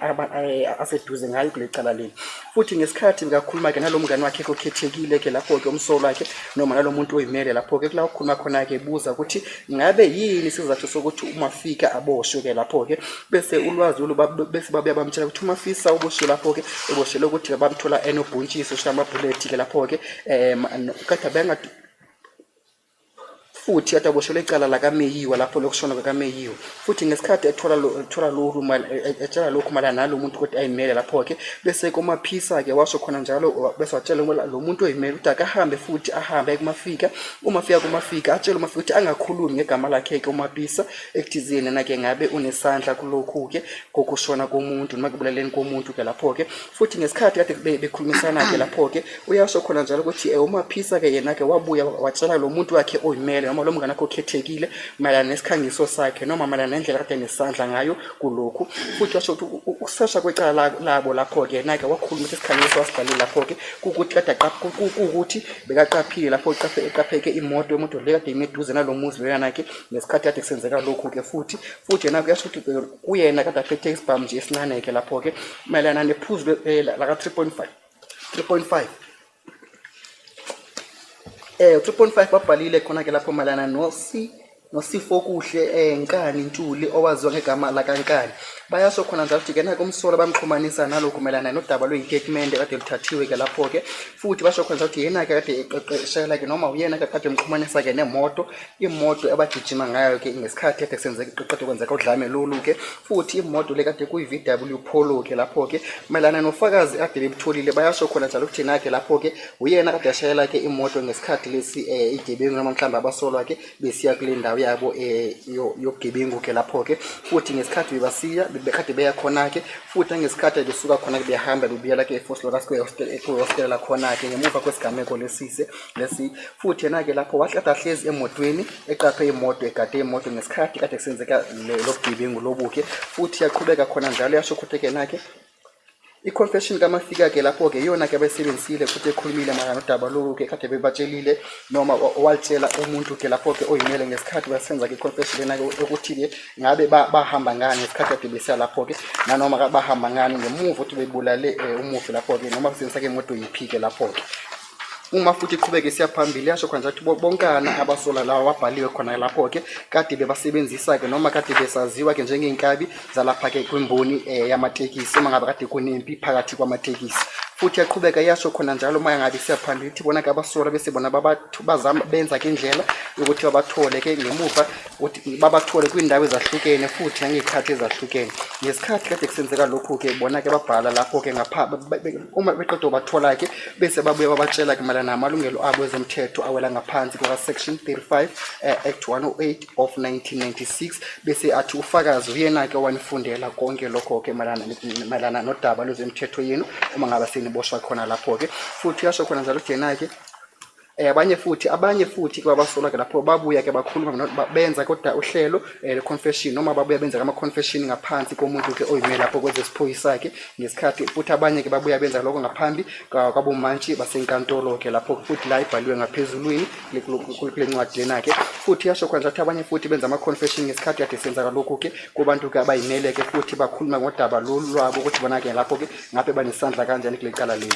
Uyasho khona njalo uma ngabe iqhubeka nenkulumo yakhe khona ke incwadi lapho ke ibhaliwe zeyifungo la ezibhalwe ngaphansi kwesifungo ke ngabantu abayimele ke lapho futhi nabofakazi nje abakhethekile abasho khona ukuthi nena ke ngabe ngiqhumana kanjani ke kule cala leli kade lenzile lapho ke lokushona noma iqala ukubulala futhi iqala kubamba inkunzi ngoba kade ngixhobile kunina noma kade ngiphetheke ikhali kunina futhi nokutholakala necala lokuthatha liphetheke ibhamu ekho semthethweni futhi nobhontshise noma amabullet angekho semthethweni ke lapho ke ngoba nawo incwadi kade imigunya enika ke imvume noma ilungelo ukuthi niphathelwa lapho lezo ncwadi ke lezo ke futhi yasho ukuthi lapho the director of the prosecution shothi abashushisi abakhulu ke lapho ke balana ke eGoli ke noma balana eGauteng basho khona njalo futhi nalapha ke national prosecution yasho khona ukuthi yena ke kumele iqaphe kakhulu mayelana necala leli kade benithosa lona ke nonkana nenabasola nofuthi nobahlanu ke lapho ke laba bhalwe lapho paragraph 3 kuthizeni ke niboshwe lokubulala ukubamba inkunzi ngokuthi ade niphetheke ikhali kinina futhi ade niphethe lapho ke ibhamu futhi lapho ke namabullet ngesikhathi kade kusenzeka lokhu ke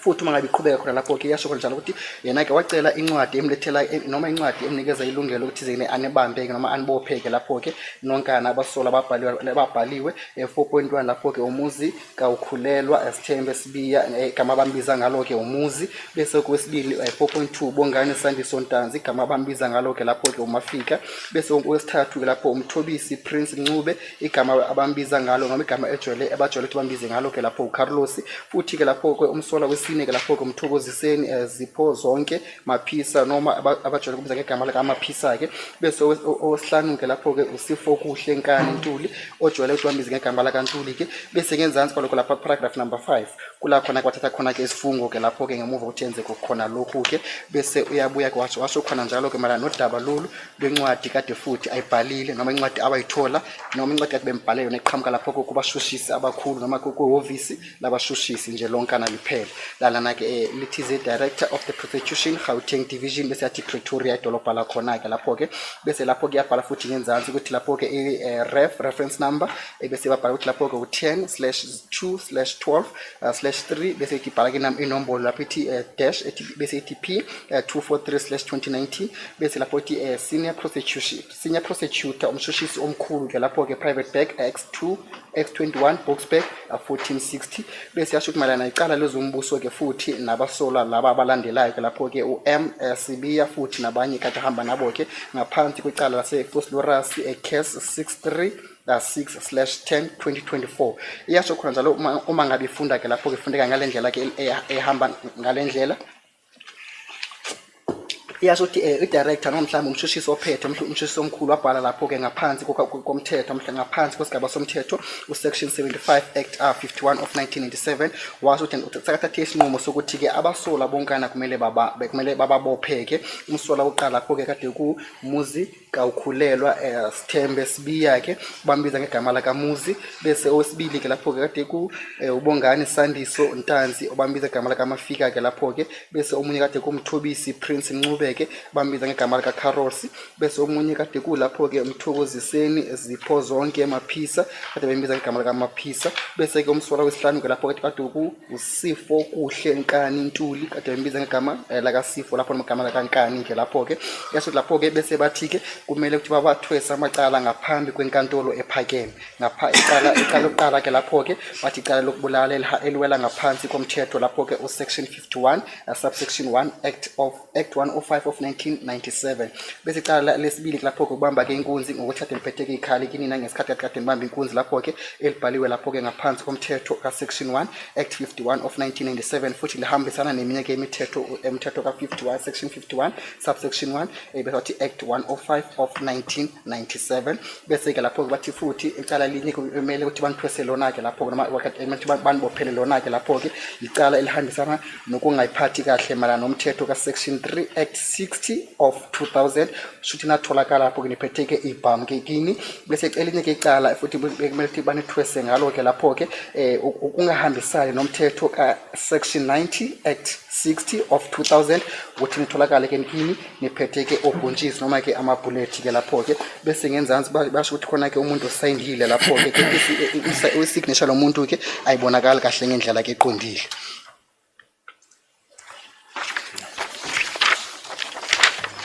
Thank you, Mr. Matsanga. Now, thank you, Brigadier. This information is very vital. Bayabonga ke fakazi bathi futhi ulwazi olukhulu futhi olubalekile. Thank you.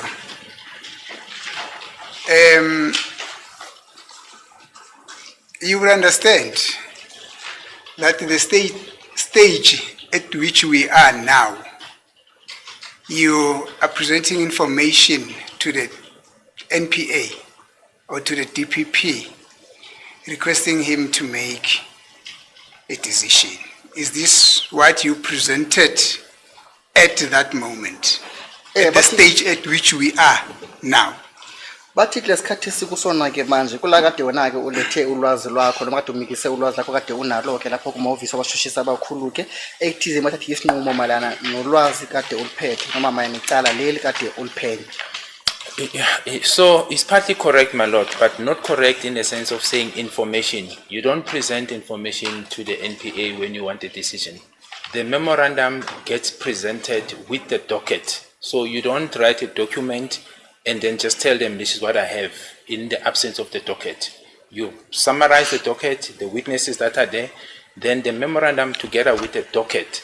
In this instance, in the team, there were 3 prosecutors as I indicated. That docket, the memorandum gets presented to them. What I got back after the feedback of them reading the docket then would have been the BNG one. That is a communication to say they've decided to indict the following individuals. But it goes with the docket. So it's not just an information, it's the docket that they applied their mind on and all the evidence that we've collected. Athi ngiyacisha ngihambisana ke ngithi yebo ngikuvumela kepha ke ukhumule khona njalo mangabe uya lapha kuma office abashushisa abakhulu ke lapho ke umikisa imemorandum. Mawumikisa imemorandum kumele uyimikise lapho ke ihambisana nedocket bese ubatshela malana nolwazi olukhona ke lapho ke asukuthi ubatshela malana nolwazi lolu onalo ke lapho ke kepha ubatshela ngememorandum bese imemorandum ekhona ke ihambisa lapho ke ihambisana nedocket futhi athi ngesikhathi bekafika lapho kuma office abashushisa abakhulu ke lapho ke kade atholeke team labashushisa abathathu lapho ke bese wabatshela malana nalokho anakho ke lapho ke kuyena ke futhi bona bese bafaka ke imicabango yabo ke kuloko kade anakho ke lapho ke bese wayibiza ukuthi lelo hlelo ke likhona ababhalile phansi ke ngokuthi uBNG1. And lastly, my lord, I can say with greatest respect, I've dealt with this statement and the issues of the advocate, and I was subjected to cross-examination about certain things contained in some of the amendments that I've made in the accused, including Advocate Nisi. It took me up on certain things that I've said insofar as this accused. So it's not the first time that I'm dealing with this statement in particular. Athi futhi uma ngabe ngaphinda futhi akhulume malana nalo daba lolu esiludikida kumanje ke athi akusoqala ke ukukhuluma malana nalo daba lolu lale statement lesi ngoba ukhumule manje ukuthi khona ke isikhathi la kodwa abameli kade bemphenya ngoba kade bembuza ke imibuzo malana naloko oqukethiwe kule statement lesi ke noma malana naloko okubhalwe kule statement uze wathi futhi usho umnumzana umnesi naye wambuza malana nalo daba lolu. That's my response, my lord. Athona ngazelo yakhe ke leyo. The fact that you had already dealt with this issue, Brigadier Kininda, and me having cross-examined you on this issue on behalf of accused number 3, what does that got to do with the fact that I am now supposed to cross-examine you on behalf of accused number 1. Athi-ke nanoma kade akubuzile ke imibuzo mayelana nalo daba lo statement lesi akade akubuza mayelana nomsola wesithathu. Manje ngabe lokuxhumana kuphi noma kuhlangana kuphi ke mayelana nomsola wokuqala uma ngabe ekubuza ke imibuzo mayelana nodaba lokamsola wokuqala. My Lord, I'm just bringing to the court's attention that we've dealt with this statement and Advocate Mnisi cross-examined me with it. I didn't say I have an exception or have an issue for him to re-examine me on it again. I'm just bringing to the attention of the court that we dealt with it and particularly with him on the very same statement. Athi-ke lapho ke kade akhanda ukuthi ayilethele ngaphambi kokusenkantolo ekuthizeni kodaba lo balikhuluma la ngaphambi kwenkantolo ke lapho ke futhi akasho ukuthi icaba ukuthi mhlawumbe umnumzana uMnisi ubuya futhi umnumzana uyobuya futhi ambuze ke mana nalodaba lolu ke lapho ke embuza mana nodaba la kamsola kuqala kepha kuyasho ukuthi yena ke lolu daba lolu balidikita balikhuluma bala ngaphambi kwenkantolo. Now, when you bring that to the attention of the, what is it that you are expecting the court to do as your expectation? Bathi uma ngabe ukuthi udaba lolu uletha ngaphambi kwenkosi enkantolo ngabe ulindele ukuthi inkosi enkantolo yenze yini malana nodaba lolu khuluma ngalo. As a court, please, my lord, counsel put the proposition to the witness that what is just read out is of vital importance. Now, the witness is saying this information is already on record. It's not as if it's something new. There's nothing wrong with it, my lord.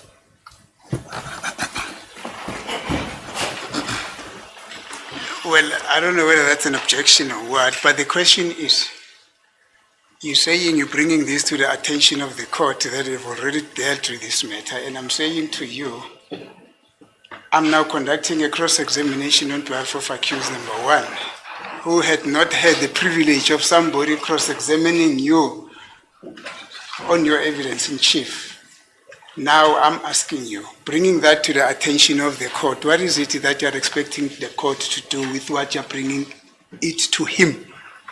Athi-ke manje ukhumbule khona nje ukuthi manje sakubuza mayelana nodaba la kamsola uqala kepha ngesikhathi tona kade ukhulumile ngalo daba le statement lesi bowusho mayelana nomsola wesithathu kepha ngabe futhi inkosi enkantolo ekusize ngane-ke uma uletha lokhu ematheni.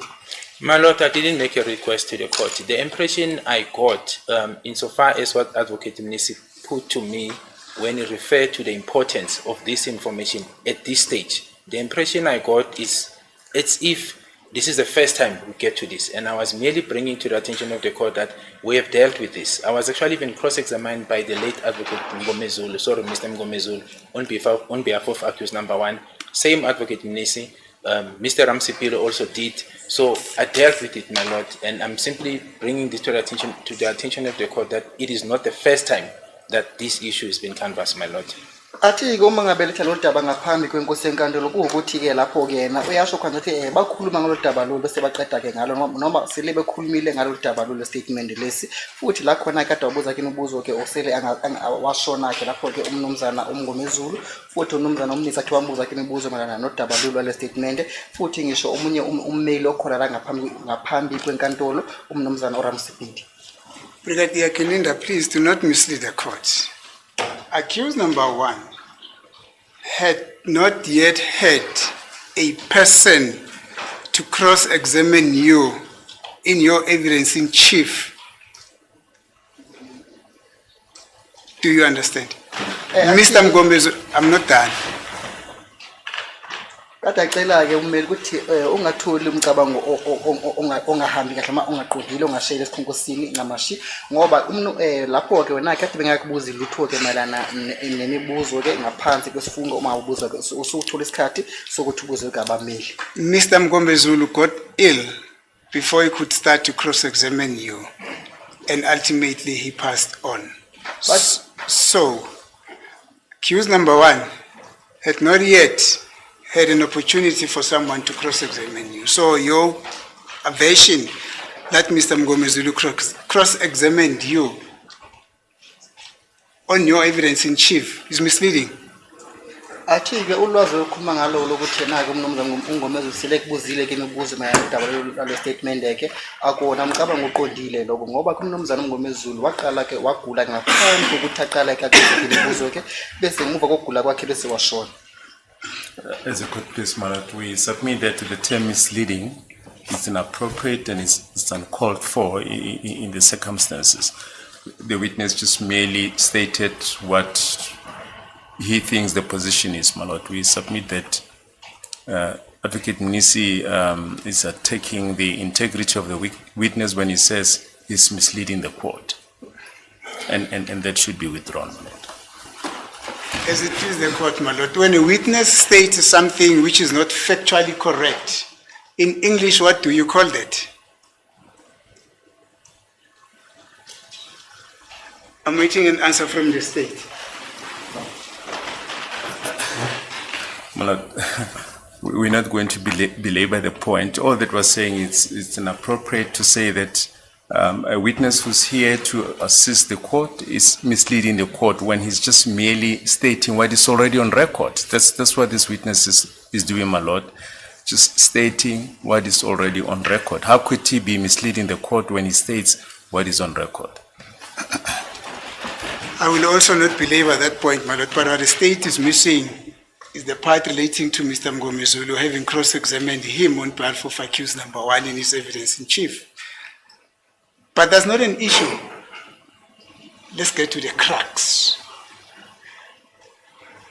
Now, you are saying, Brigadier, this is the information or evidence that you presented together with the case docket to the DPP for them to make a decision on whether or not to charge whoever that you are recommending to be charged, not so?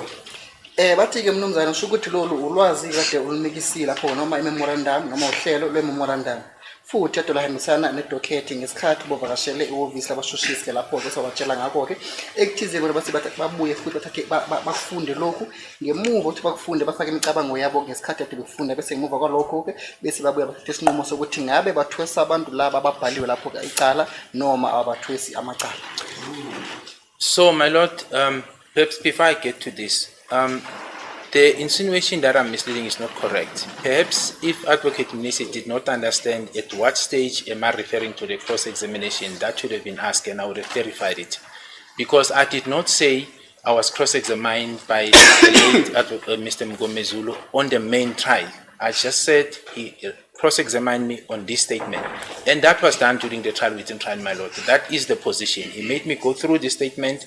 It was read when we're in court. We can look at the record.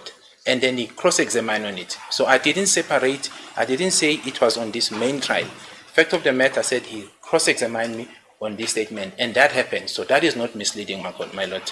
Athi ke ufakazi lapho ke namana nombuzo othi ubuzwe ke umelo noma nemali nenkulumo ukuthi umelo athi ayikhulumile thizene ke ufakazi ulahlekisa inkosi enkantolo athi ufakazi asukuthi like ulahlekisa inkosi enkantolo uma itshela lempendulo elandelayo athi lo daba lo salikhuluma bese sabuya saliqoqa futhi ngesikhathi kade khona ke umzila ngaphakathi komzila la khona ke osile washona ke okuwumeli umnumzana uMngomezulu kade ambuza khona ke imibuzo malana nodaba lolu lwale document leli kade alifunda khona la inkosi cha ifundela inkosi enkantolo. Now, secondly, my lord, to the question that I'm being asked, this is a summary of what I've told the DPP, but in the memorandum, my lord, it would have included the evidence that I had on Ms. Kelly Kumalo, because one will know when we presented the docket, the assertion that the instruction came from Ms. Kelly Kumalo was already out, it's contained in the confessions. So that part was included in the memorandum, because that's how we write memorandum. The list of witnesses, in terms of the statements that we had, that part was included. So this is basically the statement that summarized the evidence insofar as accused 1 to 5, because that's what I was asked.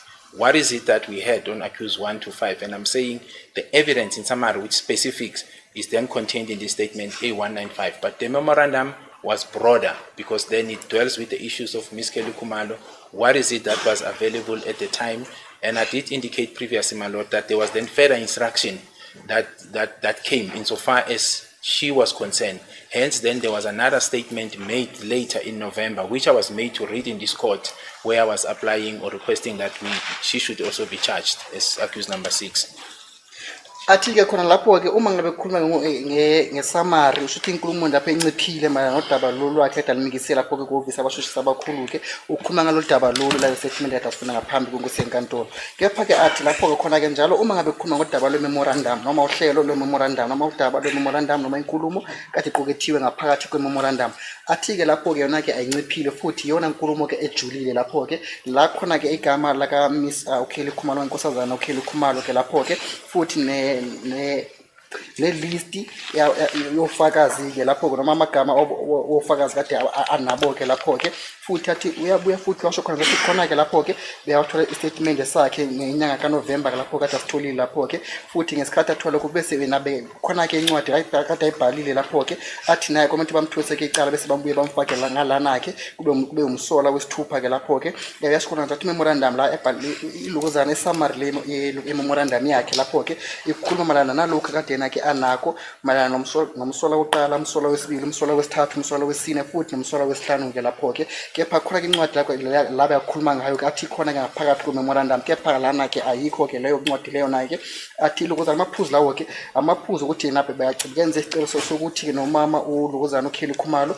akaboshwe naye kathuswe icala bese ahambisane nani-ke lapho-ke abasolwa beomunye wabasolwa okhona la inkosi ngaphambi kwenkosi yenkantolo njengomsola wesithupha. Thank you, Brigadier. So, you basically are telling this court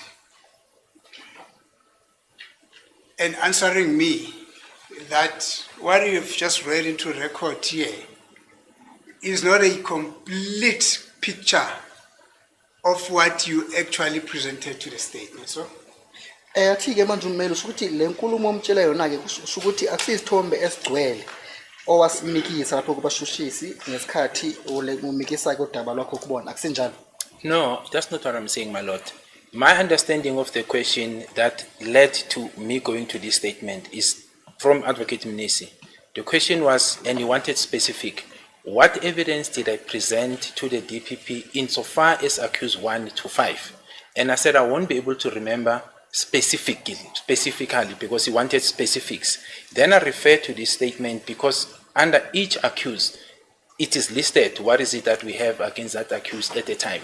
That is the same insofar as the memorandum is concerned. The only thing that I'm saying is that the memorandum goes broader insofar as Ms. Kheli Khumalo and the evidence that relates to Ms. Kheli Khumalo. But insofar as these accused are concerned, what is contained here is the same as you'll find in the memorandum. Athi-ke lapho ukuzwisisa kakhe mayelana nombuzo wathi ubuze kumnumzana kaMnisi lapho-ke kuwukuthi ngabe yini anayo ufakazi melana nomsola wokuqala umsola wesibili umsola wesithathu futhi nomsola wesine nowesihlanu-ke lapho-ke bese wathi yilokhu okubhaliwe ngaphakathi kwale summary ye-memorandum-ke lapho-ke futhi yasho ukuthi umayelana nodaba lwe-memorandum-ke lapho-ke udaba lwe-memorandum noma inkulumo ebhaliwe ngaphakathi kwe-memorandum inkulumo eningi futhi ejulile lapho-ke uyasho khona ukuthi khona-ke ufakazi abanako-ke mayelana noKheli Khumalo olungekho lana ngaphakathi kwalodaba lolu kade alifunda noma isummary ye-memorandum yakhe kade efundela inkosi yenkantolo ngoba kade umbuzo ubuziwe ukuthi ngabe yini yona kade anayo noma kade yini kade ayipresentile lapho kwithimba labashushisi abakhulu-ke lapho-ke ngesikhathi bekamikisa-ke i-memorandum yakhe-ke mayelana nomsola wokuqala umsola wesibili umsola wesithathu umsola wesine futhi nomsola wesihlanu.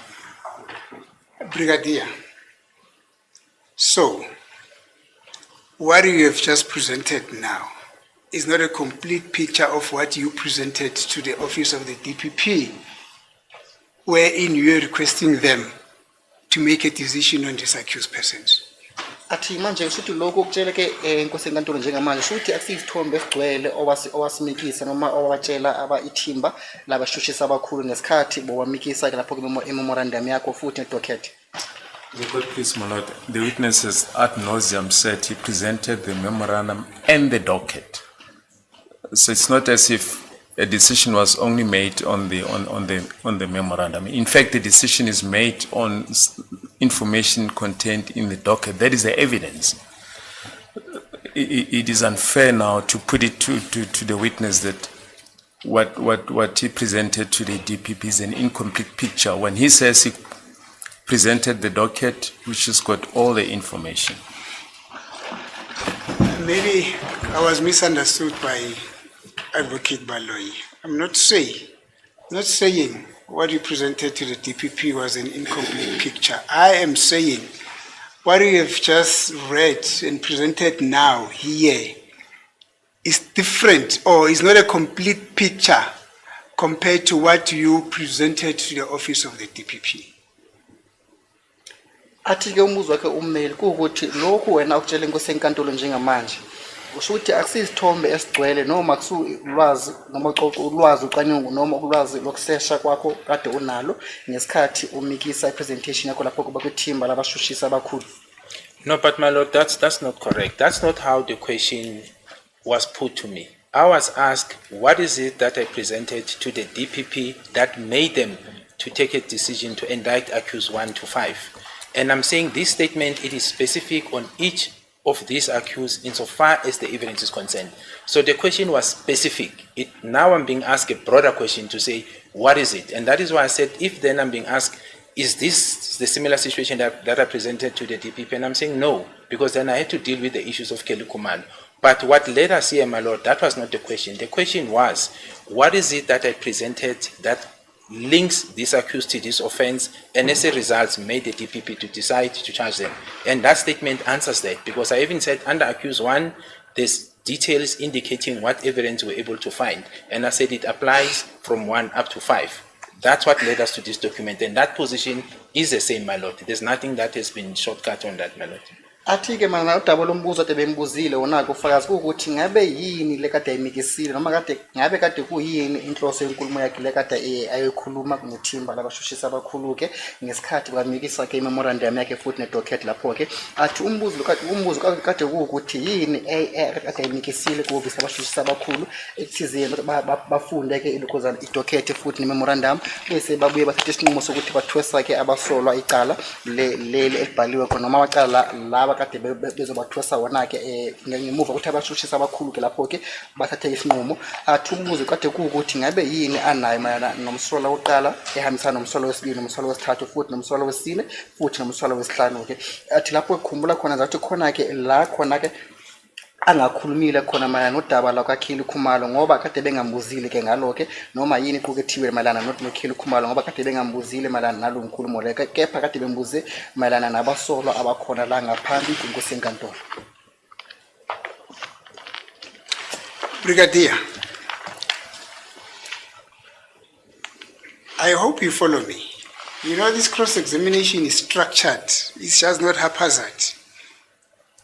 We are now at a stage where you are approaching the office of the DPP with information that you have at your disposal for them to make a decision. Now, when you look at this affidavit,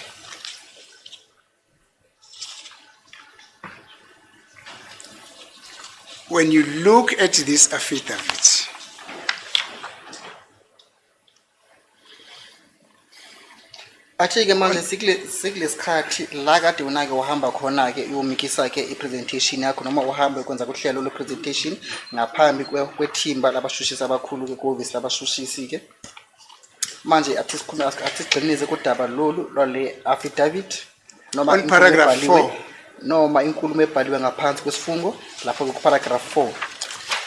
My lord, it says, I'm not done.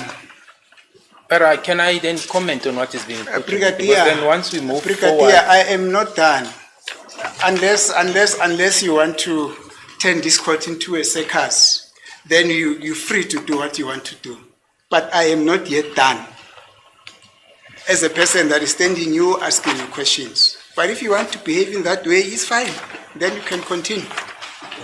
As a quick piece, I think the word circus and that the witness is trying to turn this court into a circus are inappropriate and unpalatable and should not be used in the courtroom, and I hope Advocate Nisi will withdraw those words.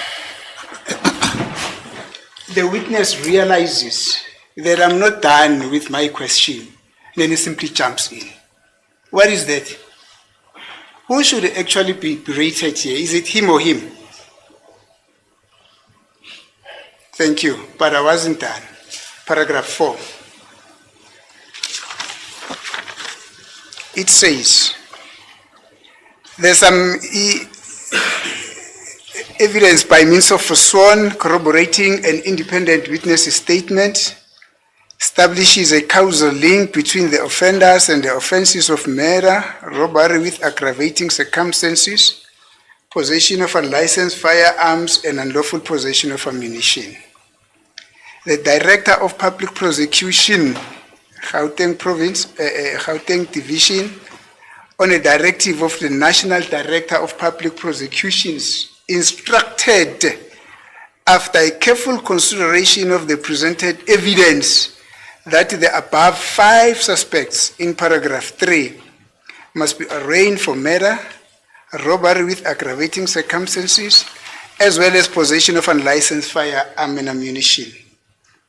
The instructions are attached with this statement as BNG 1.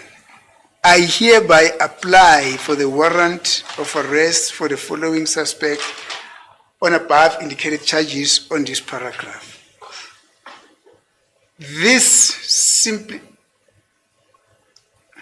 I'm sorry, you can proceed to interpret. Article lapho malana nodaba malana nenkulumo ebhaliwe ngaphansi kuka paragraph 4 ithi ufakazi lokade ninabo ke kade ninabo ngaphansi kohlelo ngoma ngaphansi kwesifungo ke lapho ke kade bohambisana futhi nokade buxhumana bohambisana malana nofakazi wabantu abayimela lapho kade ubhaliwe ngaphansi kwestatement zabo ke futhi ezibhaliwe lapho ke ngemuva ukuthi kwenzeka lokhu ngesikhathi kade senza kodlame lokhu noma mhlawumbe ubugebengu lokhu ke bokubulala malana icala lokubulala icala kubamba inkunzi kade niphethe ikhali ke lapho ke futhi utholakala liphethe ke lapho ke isibhamu ngekho semthethweni futhi namabhuletho mawubhontshisi ngekho semthethweni ke futhi asho ukuthi i-Director of the Prosecution ithimba labashushisi ke lapho ke noma ihhovisi labashushisi lalana ke eGoli ke ngaphansi kwesigodi selana ke eGoli shuthi lapho ke i-directives lapho ke noma inkulumo eqhamuke kubashushisi abakhulu ke lapho base national noma kwizolonkana lasho kwanza bese lantshelthi ngemuva kocabangisisa kahle futhi bese bathatha isinqumo sokuthize yenina ke noma malana nofakazi kade nebulethe kubona ke lapho ke malana nabasolwa abahlanu ababhaliwe lapho ke ku paragraph 3 ku paragraph lesithathu ke lapho ke kwamela ukuthi nibabophe noma baboshwe kwaboshelwe ke ukubulala ukubamba inkunzi ephethe ke ikhali noma into ezinobungozi ke lapho ke bese babuye futhi bathweswe icala noma baboshwe malana nokuphatha ke lapho ke isibhamu ngakho semthethweni futhi nobhontshisi ngakho semthethweni ke futhi yasho ukuthi inkulumo lena ke iyona ke ebhaliwe lapho ke ngaphansi kwestatement saka BNG 1. Now, was this not an application for a warrant of arrest after the office of the DPP has taken a decision? Bathi ke manje shuthi lapho kade ningacelile ke incwadi inikeza imvume ukuthize ke lapho ke nebophe abasolwa ngemuva ukuthi ke ihhovisi lethimba lezabashushisi kade silithele bekusele sethathe isinqumo ke lapho ke. My Lord, yes, I'll answer the question. The first part I'd like to deal with, can I just ask Advocate Mnisi, because respect is a two-way process. The usage of disrespectful words, because that's how I deem them, I do not appreciate it. I don't use disrespectful words to him simply because one has to be professional and maintain the court's decorum. I expect the same from him. I don't think he deserves better than me. I expect the same treatment. Now, going back to the question that I've been asked, my Lord, paragraph 4 is very specific, and this is the question, this is something that I was attempting to address after he made the statement, because I could see that it's coming exactly here, and he told me it's not done, I must keep quiet, and I left it at that. Paragraph 4 refers to BNG1. BNG1 is a directive from the DPP, and I did say, my Lord, because this is what I'm trying to clarify, and I don't know how many times must I say it. This statement, and the reason we got to this statement is because I was asked to specify, not summarize, what evidence do we have on accused 1, 2, 3, up to 5? And I said a document that has specifics, so that I can answer Advocate Mnisi with specifics, is this statement A195. But this statement is not what was presented to the DPP. I've said it over and over again, my Lord, that it was the memorandum together with the entire docket. So I only refer to this statement to go to the specifics that are being asked, so that when I'm being asked, what evidence do you have on accused one, then I can refer to what is contained in this statement, which was used in the application for the warrant of arrest. So it's basically a document I'm referring to that deals with specifics that I'm being asked to consider, and that's why I refer to it. At no stage did I say this statement is what I presented to the DPP. That is not correct, my lord.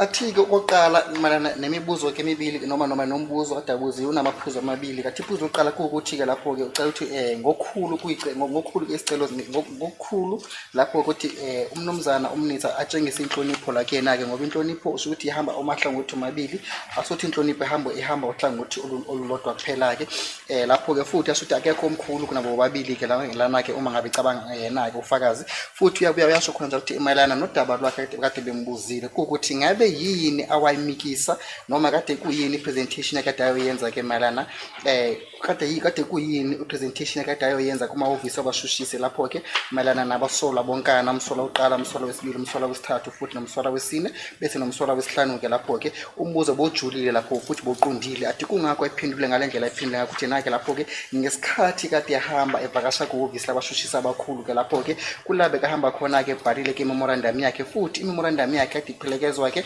lapho ke docket libequkethe lonke ke ulwazi kade analo ke malana necala leli noma ngemuva uthaseshe icala leli ke bese ihlangothi noma ithimba labashushisi ke lapho ke bese labuya datha ke isinqumo sokuthi yebo asibathoseke icala uma ekhuluma ke ngenkulumo leyo ke athi khona ke statement esiqhamukile ku office labashushisi abakhulu ke lapho ke esingaphansi ku B189 statement sakhona ke lapho babhala ukuthi statement phansi ku BNG1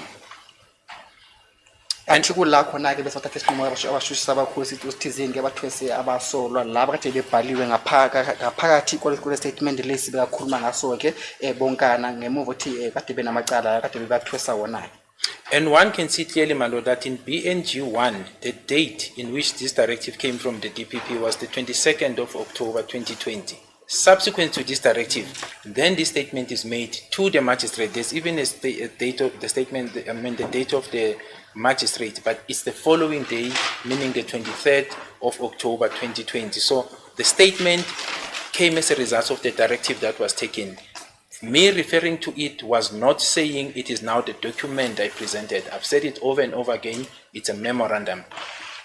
Athi ke futhi lapho ngemuva ukuthi abashushisa abakhulu bethathe isinqumo ke lapho ke ngelanga la nge-22 zaka October ngomnyaka ka-2022 bese ngelanga elilandelayo ilanga la nge-23 zaka October 2022 kula khona ke umantshi ke la kade abheke icala leli kula nayo bhala khona ke lapho ke incwadi yakhe noma inkulumo yakhe ke mayelana nohlelo lolu baka BNG1. I'm done, my lord. Atuqedile. Do you agree, Brigadier, that this statement, that the essence of this statement was an application, is a statement that was attached to an application for the warrant of arrest? Are we agreeing there or not? Bathi avuma ukuthi statement lesi ke sihambisana nencwadi lekade ibhalile lapho ukuthi zenke kuboshweke abantu ngabe yakuvuma yini lokho? Yes, I agree, my lord. Athi yebo ngiyavuma. Thank you. Now, I've got a bit of a challenge. When you say what is contained in the statement is not everything that you submitted as a memorandum to the office of the DPP. Athi ke manje unenkinga nyana anayo ke ngoba ngemuva kwenkulumo ekhulumile ekukuthi lenkulumo equkethiwe noma inkulumo ebhaliwe ngaphakathi kwale statement lesi akuyona inkulumo kade uyimikisile yonkana ngaphansi noma ngaphakathi kohlelo lwakho le memorandum ngesikhathi atumikisa memorandum yakho ku office lethimba labashushisi. My lord, I've indicated that, and I'm repeating it again. I was asked specifically insofar as the accused before court. And I refer to these statements because under each and every accused, there are specifics in terms of evidence. Athi lapho ke umbuzo kade ujulile futhi umbuzo bonciphile kade umbuzo ukuthi ngabe yini ayimikisa kwithimba le office labashushisi lapho ke mayelana nabasolwa abaqhamuka noma abasolwa abavela kule nkantolo esukuyona ke. And I've indicated lapho ke athi kubhaliwe ngaphansi komsola omunye nomunye mayelana nodaba lofakazi kade benalo. And I've indicated, my lord, that when I sent the memorandum, it went with the docket. You don't go to the DPP and say, yes, the document, decide. I sent the docket, the entire docket, so that they can read, look at the evidence, make their own decision. Hence, then I got BNG1 as a result of what was presented, but not the information only. The entire docket was given to them. I'm simply, and I'm saying again, my lord, I'm simply referring to statement A198 because it deals with the evidence that relates to the accused before court. And that is the question I was asked, and I'm answering that question, my lord. Athi ke lapho ke ukhumule kade aphendula mayelana nombuzo lokade ubuziwe ukuthi ngesikhathi lapho ke mayelana kumahhovisi abashushisi kwithimba noma kwihhovisi labashushisi abakhulu ngabe kade kuyini bekayiphethe mayelana nabasola bonkana waqhamuka phambi kwale nkantolo njengamanje athi lapho ke ukhumule khona njalo ngesikhathi bekamikisa ke i-memorandum yakhe lapho ke wamikisa i-memorandum yonke i-memorandum futhi bephelekezwa idocket lonkana liphelele idocket futhi nolwazi kade lukhona ke ngaphakathi kwedocket bese athi ngesikhathi bekamikisa wamikisa lokho kwithimba labashushisi lonkana ekuthizeni bahlale phansi bakufunde futhi bakufundisise kahleke bese babuya bafake ke imicabango yabo ngaphakathi kwedocket leli futhi nolwazi kade liqukethiwe nofakazi futhi kade bukhona ke mayelana nabasolwa ngaphakathi kwedocket leli ke bese ngemuva kwalokho bese babuya ke nesinqumo sabo ke lapho ke isinqumo babuya naso kathi sikhona ke ngaphansi kombhalo ka BNG1 futhi athi incwadi yakhe lena ke ingaphansi kohlelo lokwa A198 statement. Let's cut it short, Brigadier. From this information, which you've just read into records, you've made mention of the fact that there's another information that was contained in that memorandum, which relates to Kelly Khumalo. Beyond that, is there any other information that you would have included in the memorandum? Athi ke manje sinciphise nje kancane ke lenkulumo mala nodaba lolukhulumile ngalo ukuthi ngaphakathi kolwazi maphakathi kwedocket likade unalo ke ukuthi khona ke ulwazi odequkethiwe lapho ke melana noKelly Khumalo ngabe likhona yini olunye ke ulwazi ongakhulumile ngalo ongafisa ukuthi inkosi enkantolo ilazi. I think, my lord, it will be the list of witnesses in my recollection, because you will say there's this witness that gave this statement. It will be something to that effect that I recall would have been contained, insofar as the witnesses who dispose affidavits in this docket. Athi yena ke lapho ucaba ukuthi kuzoba udaba lofakazi noma istatement ezofakazi lezi ezikhona ke ngapha noma istatement ezofakazi yebo ezikhona ke lana ke le docket leli athi ngokumkhumbulo wakhe noma ngokumcabango wakhe ucabanga ukuthi kuzoba ke lapho ke uhlelo lwamagama no yebo uhlelo lwamagama lofakazi ke lapho ukuthi zeni ufakazi uthize wabhala istatement emalana nodaba oluthize. Thank you. Must I then assume that henceforth will be departing on the same level, that except for the issue relating to Kelly Khumalo and the list of witnesses, there's nothing else that should have been included in the statement that was contained in that memorandum? Athi ke ngaphandle nje noma ngaphandle kodaba lokaKelly Khumalo futhi nodaba lofakazi ke lapho ke usho ukuthi ke alukho ke olunye ulwazi olubhalile ngaphakathi kwestatement leso. No, but I won't be able to answer that, my lord. I mean, I don't have the memorandum specifically, because if I say yes and then the memorandum is found is saying something else, then I'll be misleading the court. I can't answer that now, my lord. Athi cha ngikakhona ukuphendula ngamashima nombuzo kade ubuziwe lapho ke ngoba akanayo memorandum kade ayibhaliwe lapha phambi kwakhe ngoba akafuna ukuthi athi yebo kepha kusasa maqhamuka nememorandum bese memorandum ibuye futhi esekhuluma ke olunye uhlangothi nalo hlangothi akhulumile ngalo.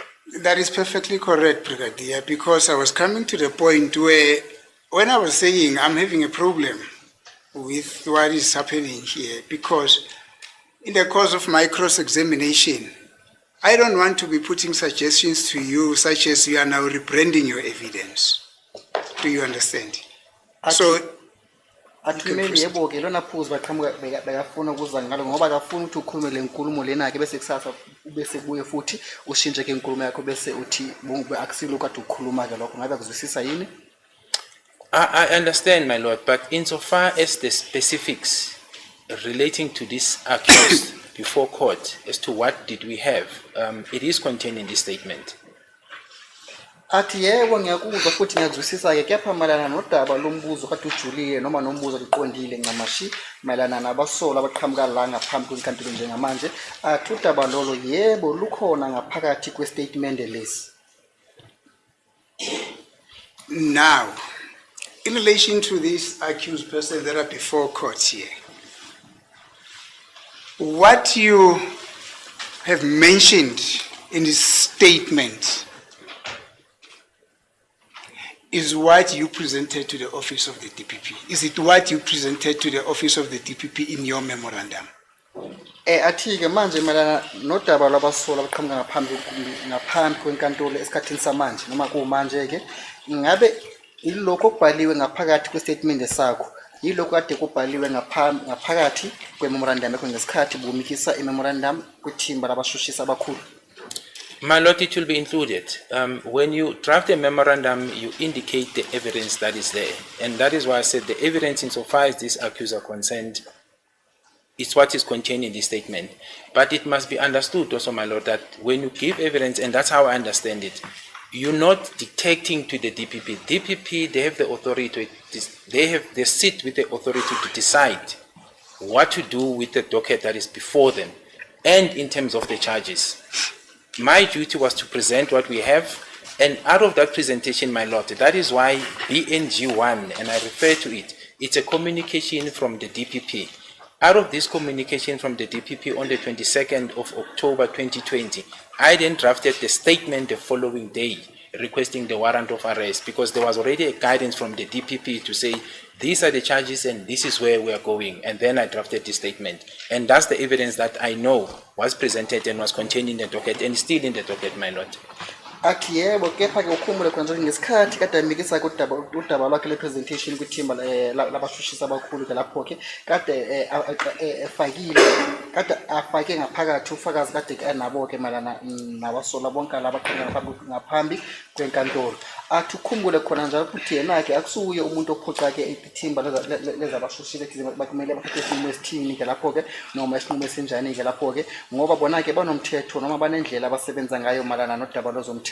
Athi yena-ke lapho-ke into ayenzile nje kuphela kuwukuthi amikise i-presentation yakhe lapho-ke mayelana nodaba lolu kade aliphethe noma mayelana nofakazi lobu kade anabo ngesikhathi bekasenza lolu hlelo lolu-ke bese athi ngesikhathi bekamikisa-ke incwadi yakhe le noma umbhalo wencwadi yakhe lapho-ke kula khona-ke ithimba labashushisi labuya khona-ke ngenye-ke inkulumo selivuma ukuthi yebo-ke kumele sibathwise-ke amacala abasolwa-ke futhi lokho kubhaliwe ngaphansi kombhalo ka-BNG1. Athi ngemuva kwalokho-ke kula khona-ke wahamba khona-ke wabhala-ke wabhala incwadi futhi ebhala-ke inkantolo encane-ke lapho-ke ekuthizeni bathole-ke incwadi ebanika lapho-ke ilungelo lokuthi kumele abasolwa bababophe. And what should not also be forgotten, my lord, because I've also indicated this part, that this was a prosecutorial driven investigation, meaning prior to the submission of the memorandum, there was a communication between my office and the prosecution up to the stage where now the memorandum was presented. So it's not a situation where the police are operating in isolation. Then at a certain stage, they just come and send a document. This was a joint operation or investigation, my lord. Athi futhi-ke lapho ukujobela lakhe ngingazela khona impendulo yakhe ngesikhathi ade kusenzeka lokho ngesikhathi kade amikisa-ke imemorandum yakhe lapho-ke futhi ihambisana nale incwadi ekhona ngaphambi kwenkantolo njengamanje-ke athi kade khona-ke ukuxhumana phakathi kwethimba lakhe futhi nethimba labashushisi-ke lapho-ke akusukuthi kade kuthulekile kungekho ukuxhumana kade khona-ke phakathi kwabo-ke lapho-ke athi futhi ngesikhathi bekamikisa lokhu kula khona-ke bekamikisa mayelana nofakazi lobu sele anabo uphelele ngesikhathi ehamba lapho-ke eyokwenza-ke lapho yena-ke uhlelo lwakhe le-presentation kwithimba lehhovisi labashushisi. Thank you, Brigadier. I hear you. But we don't work together. I said to you that my cross-examination on behalf of accused number one is very structured. We are not yet at a stage where the DPP is supposed to do, or what is it that the DPP is supposed to do. We are still at the stage where you yourself, not really yourself, but from the side of the investigating team, are approaching the office of the DPP with certain information. Now, my question is, are you then satisfied that what is contained in this affidavit that which you have read into record, insofar as it implicates this accused person, are you satisfied with it as it is contained in this affidavit, which you submitted to the office of the DPP? Athi lapho kahlahlele emuva nje kancane akakafikile kubuzo na office of specific lona ke malana nodaba lokuthi ukhuluma ngalo ngesikhathi kade ngitisa kuhlela kule presentation lapho ke noma ngesikhathi kade lokulinde isinqumo sokuthi basithathe ke team razabashushisi kepha thi ngabe unesiqiniseko noma ngabe wanele yini malana nale nkulumo obhalile ngaphansi kwa affidavit le kade ufunda ngaphambi kwenkosenkantolo esikhathini emizuzwana kule mizuzu endlule khona manje nje ukuthi ulwazi uqhekethiwe ngalapho ke yilo yona kuphela ulwazi nikisa kwithimba leqembu noma kwithimba labashushisi equkethe lapho ke umsola oqala umsola wesibili umsola wesithathu umsola wesine futhi umsola wesihlanu malana nodaba lwamacala la kade nebathosa wona. My lord, the first part is I said even before the DPP, and that is why I refer to the procedural driven investigation, that the presence of the DPP or the prosecution does not come into existence only when we present the memorandum. They were there. That is why I indicated to the meeting of the 26th of January 2019. And I said the case was discussed, instructions were given. So it was a flow of communication leading to this. So there was no gap where we now break, we do things in isolation, and then we come at a certain stage to say, do this. It was guided. We were communicating. So directive will be given to say, this stage, then you can move in this way. That's how procedural driven investigation works. That's the first part, my lord. Athi mana nephuzekelo oqala ukuthi lapho ke ngesikhathi kade khona uxhumana kade khona esikhathini esiningi noma isikhathi sonke ke phakathi kwethimba lakhe leziphoyisa noma kwethimba labaseshi beziphoyisa futhi nethimba labashushisa abakhulu ke lapho ke athi banoxhumana esikhathini esiningi ngesikhathi yena kade senza ke ukusesha kwecala noma kade aphenya icala leli ke akusukuthi kade khona ke lapho kunqamuka exhumaneni kwabo bona ke ithimba labashushisi futhi nethimba labashushisi lapho ke athi ukhumule khona ukuthi ngesikhathi kade behlele umhlangano noma ngesikhathi kade behlezi kumhlangano wabo ke ngelanga la nge-26 ngenyanga kaJanuwari ngomnyaka 2019 ngemuva komhlangano isinqumo abaphumana sokulo mhlangano lowo ke ukuthi kumele bahambe ngohlangothi luphuke lapho ke ekuthizeni ugcine bathola uhlelo lwabo noma ngaphambi ukuthi akahambe lapho ke awukwenza uhlelo lakhe le memorandum bese alihambise alupresenta lapho ke kubisile timba labashushisi. And secondly, my lord, insofar as the list of the evidence or statements, be it confessions on each and every accused that is mentioned, I do recall that it tallies with the docket, my lord, and I do recall that it would have also been mentioned in the memorandum. Athi-ke lapho malana ne-statement ezithathiwe lapho ke futhi ama-confession ade ethathiwe ke kubona-ke abasolwa ke athi khona kuqukethiwe ngaphakathi kwedokhethi futhi kuhambisana nedokhethi futhi ade ngesikhathi kamikisa ku-memorandum yakhe nalokho futhi wakubhala ngaphakathi kohlelo lwakhe le-memorandum. Thank you, Brother. Let us try to carry it very short. Yourself, with the assistance of members of the office of the DPP, who have been assisting you all along up until this date where you had to prepare this memorandum. Were you then happy, as a team, DPP and the SAPS, were you happy that the information that is contained in this affidavit was what has been happening in terms of the investigation all along? Manje umbuzo ukuthi wena phakathi kwethimba lakho ke efakazi ethimba leziphoyisa futhi nabaseshi becala futhi nethimba labashushisa abakhulu ngabe kade ukujabulela ukuthi konke lokho okubhaliwe lana ke kungemuva kwenkulumo yenu kade ninayo ngesikhathi benixhumana njengamathimba amabili. I'm sorry, just before you answer, let me not use the word happy. I wanted to say satisfied. Ngabe kade wenelisekile malana nenkulumo yenu yonkana futhi nenkulumo ebhalile ngaphansi kohlelo lwakho lwe-affidavit ade ulifunda ngaphambi kwenkantolo? No, my lord, this affidavit is not a summary statement of the entire investigation.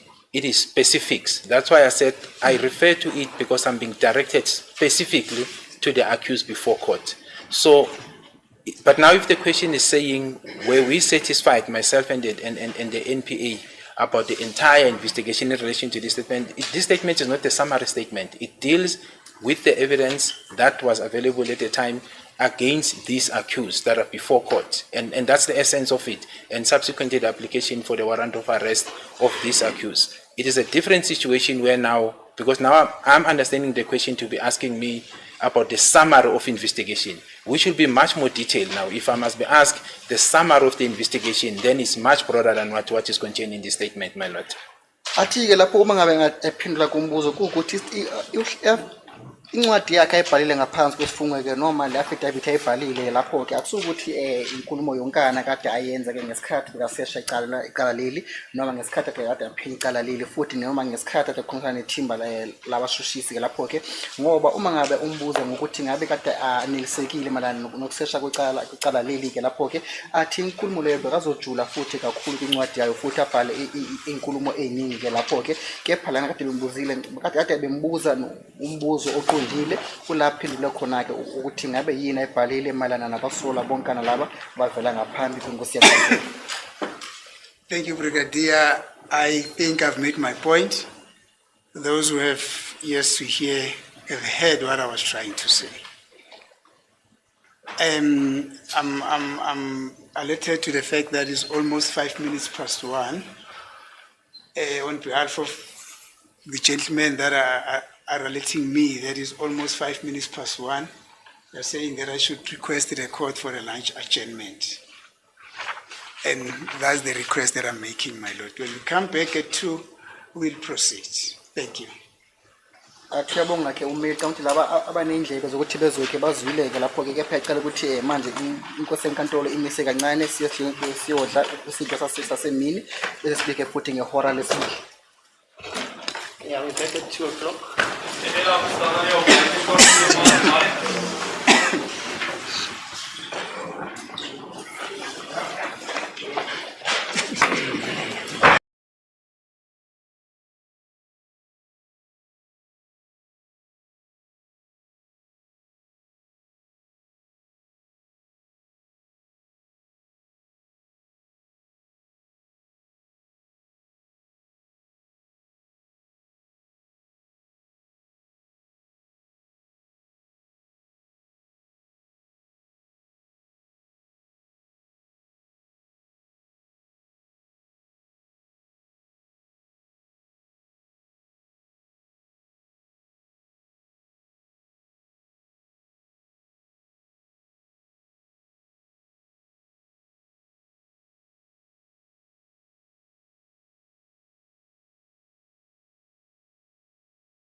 Yes, Mr. Nkulu, Mr. Nisi. Is it please a corner?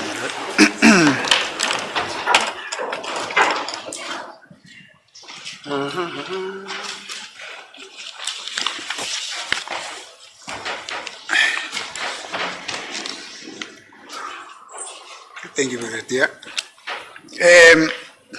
Now let's deal with the case which the state heard.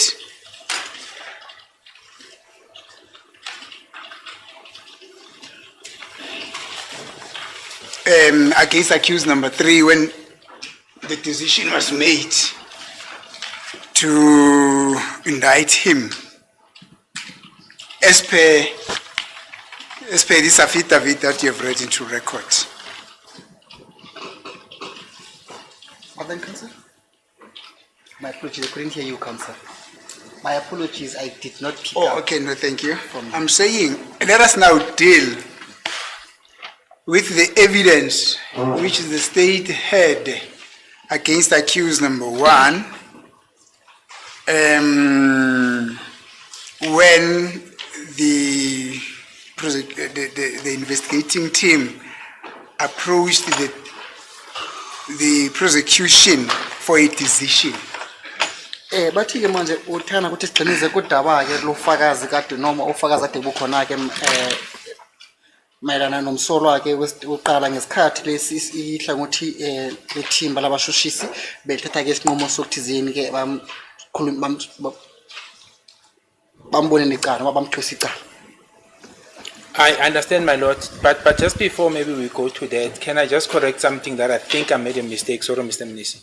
When I refer to the date, my lord, of the 26th of January 2019, when we met at the office of the DPP, the date and the month is correct, but the year it's actually 2020, not 2019. So I just want to correct that part. Athi ke oqala uthanda ukuthi ke enze isilungiso malana nelanga noma yebo ilanga futhi nenyanga futhi nomnyaka. Athi ilanga la nge-26 ka January ngesikhathi beqala uvakasha kumovisi ehlangothi lethimba labashushisi ke lapho ke athi yebo ilanga yilo futhi nenyanga khona kade kuyiyo kepha umnyaka akusona umnyaka ka2019 kepha kade kuumnyaka ka2020 ngesikhathi ithimba lakhe belihamba noma yena nethimba lakhe bahamba bohlangana nethimba labashushisi. Yes. It's just that. Sorry about that, Mr. Mnisi. Athi yaxolisa ke ngalokho ke. Thank you. Is that now the date on which the presentation in the form of the memorandum was submitted to the office of the DPP? Athi ngabo ke ilanga leli kade umikise memorandum yakho ke kulethimba labashushisi kuma office wabo DPP office. No. It's not, my lord. It's way before that. This is a date in which I've testified about it, that there was a date whereby myself, Brigadier Perumal, met the prosecution team, which Advocate Baloyi was part of, Advocate Leonard and Mahwata, and then there were other 2 members. I'm referring to that date to say I've made a mistake. Instead of saying 2020, I've said it's 2019. Athi yaxolisa ke lapho ilanga leli kade na ke hamba futhi nomnumzana uBrigadier Perumani ke futhi nabanye bethimba lakhe bezesiphoyisa ngesikhathi bebohlanganela khona ke kuma office wabashushisa abakhulu la ePretoria la athola khona ke ithimba labashushisa kade leholwa ke umnumzana Advocate Baloyi okhona la enkantolo okuye umshushisi walelicala. Athi la khona ke enze iphutha malana nelanga lomhlangano wabo. Would then that be the date on which, as per your evidence, you met Lieutenant Buthelezi there and Warrant Officer Makubo shortly after their arrival? Usuthi lona ke langa la wahlangana khona ke lo mnumzana Lieutenant Colonel Buthelezi futhi nomnumzana ke Warrant Officer Makubo ngesikhathi uqeda ufika khona ke lapho ke. That is the day, my lord, I'm referring to. Athi yebo ilona langa lelo ke ngikhuluma ngalo lelo. Thank you. Brigadier, the following information, I know it does not relate to you, but it's very necessary in the context of my argument. It's going to be very necessary in the context of my argument, which is the reason why I need to place it on record first. If you've got a comment, you can comment. if you don't have, there won't be any negative inference drawn against the fact that you don't have a comment. It's just a neutral information. Athi-ke khona-ke ulwazi noma udaba ngathanda ukuthi kakutsheleke ngalo bese nidikide uma ngabe wena kuyafisa ukuthi uphendule-ke mayelana nodaba lolo-ke athi wamukelekile ekuthizeni uphendule-ke kepha uma ngabe ungafisi ekuthizeni uphendule futhi wamukelekile ukuthi ungaphendule mayelana nale nkulumo azokutshelayo noma azokulethela yona njengamanje. Thank you. I understand, my lord. Athi yebo ngiyazwisisa. Thank you. This is about the advocates, the team of prosecutors, the advocates who were appointed, I assume, by the Director of Public Prosecution. The head was Advocate Mzinyati to lead your investigation in this case. What is it that I want to say about them? It is the following. Now, at the time at which you approached them in 2020, January 2020, as you say, Advocate Leonard, I'm going to start with her, had almost been a deputy director of public prosecution at the office of the director of public prosecution for almost more than 25 years. And at that time, he had already been conferred with a silk status. Silk status SC. Bathi khona-ke lapho-ke khona-ke abo-advocate ade bekhona-ke noma abashushisi abakhulu-ke futhi ithimba lelo labashushisi kade liholwa-ke u-advocate uMzinyathi kade kuyena-ke kade bekahola ithimba labashushisi lapho njengomshushisi omkhulu-ke lapho-ke bese bathi khona khona khona-ke omunye futhi-ke lapho u-advocate Leonard bathi kade kuyena-ke u-deputy prosecutor-ke omkhulu-ke ngesikhathi leso futhi bade neminyaka enesipiliyoni noma eneminyaka-ke ewu-25 engaphansi kwethimba lezeshushisi. We've already put in record our objection against this line of cross-examination. We think it's completely irrelevant, but we're going to leave it at that, my lord. We don't see what has that got to do with the issues that are before court. As it please the court, my lord, I indicated at my introduction on this aspect that it does not have anything to do with Brigadier Gininda. If it has got a comment, he can comment. If it does not have a comment, he won't be. There won't be any application that a negative inference be drawn against him. It's just the neutral information. However, I need to put it on record now because it's going to form part of my arguments. The reason why I'm saying this, it is because Advocate Leonard was there, Advocate George Baloyi was there, and Advocate Juliet Makwata form part of the team that assisted you. There's nothing wrong. There's nothing wrong about that. There's definitely nothing wrong about that. So I don't know what is the basis for the objection. My lord, the NPA Act stipulates that a decision that emanates from the Office of the Director of Public Prosecution is the decision of the DPP. We have just seen the letter that was placed on record as per, which is annexed to the affidavit of Brigadier Gininda. It's BNG1. It says the Director of Public Prosecutions remarks as follows. It's not the decision of individuals, but it is a decision of the Director of Public Prosecutions who's appointed for a particular jurisdictional area. Now, all the decisions that are taken in that specific area are in his name. So we submit, my lord, that there's no point in referring to individuals who took a decision on behalf of the DPP. It's the decision of the DPP. If one looks at the indictment, it says the Director of Public Prosecutions, Gauteng Division, arraigns the accused on the following charges. We therefore submit, my lord, that quoting individuals and their levels of experience is not helpful. I also don't understand, my lord, because this information was found from the witness by the state itself. All along, this witness has been referring to a team of prosecutors who constituted Advocate Baloyi, Advocate Leonard, and Advocate Mahwata.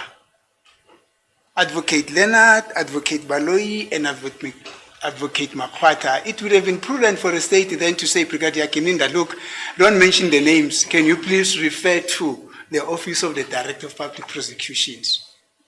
Now then I'm getting into the nitty-gritties, and not really dreadful nitty-gritties. This is very nice information, then the state objects. I know ultimately that the accounting officer of the Office of the DPP in North Gauteng, which is situated here in Pretoria, will be the DPP himself, Advocate Mzinyati. And himself, actually not in person, he represents that institution, which is the reason why we don't say the DPP Pretoria, in bracket, Advocate Mzinyati. No, it's not about him as an individual. It's an institution, but we know who is the leader of that institution. You see. But briefly, what I'm saying, my lord, is this information, we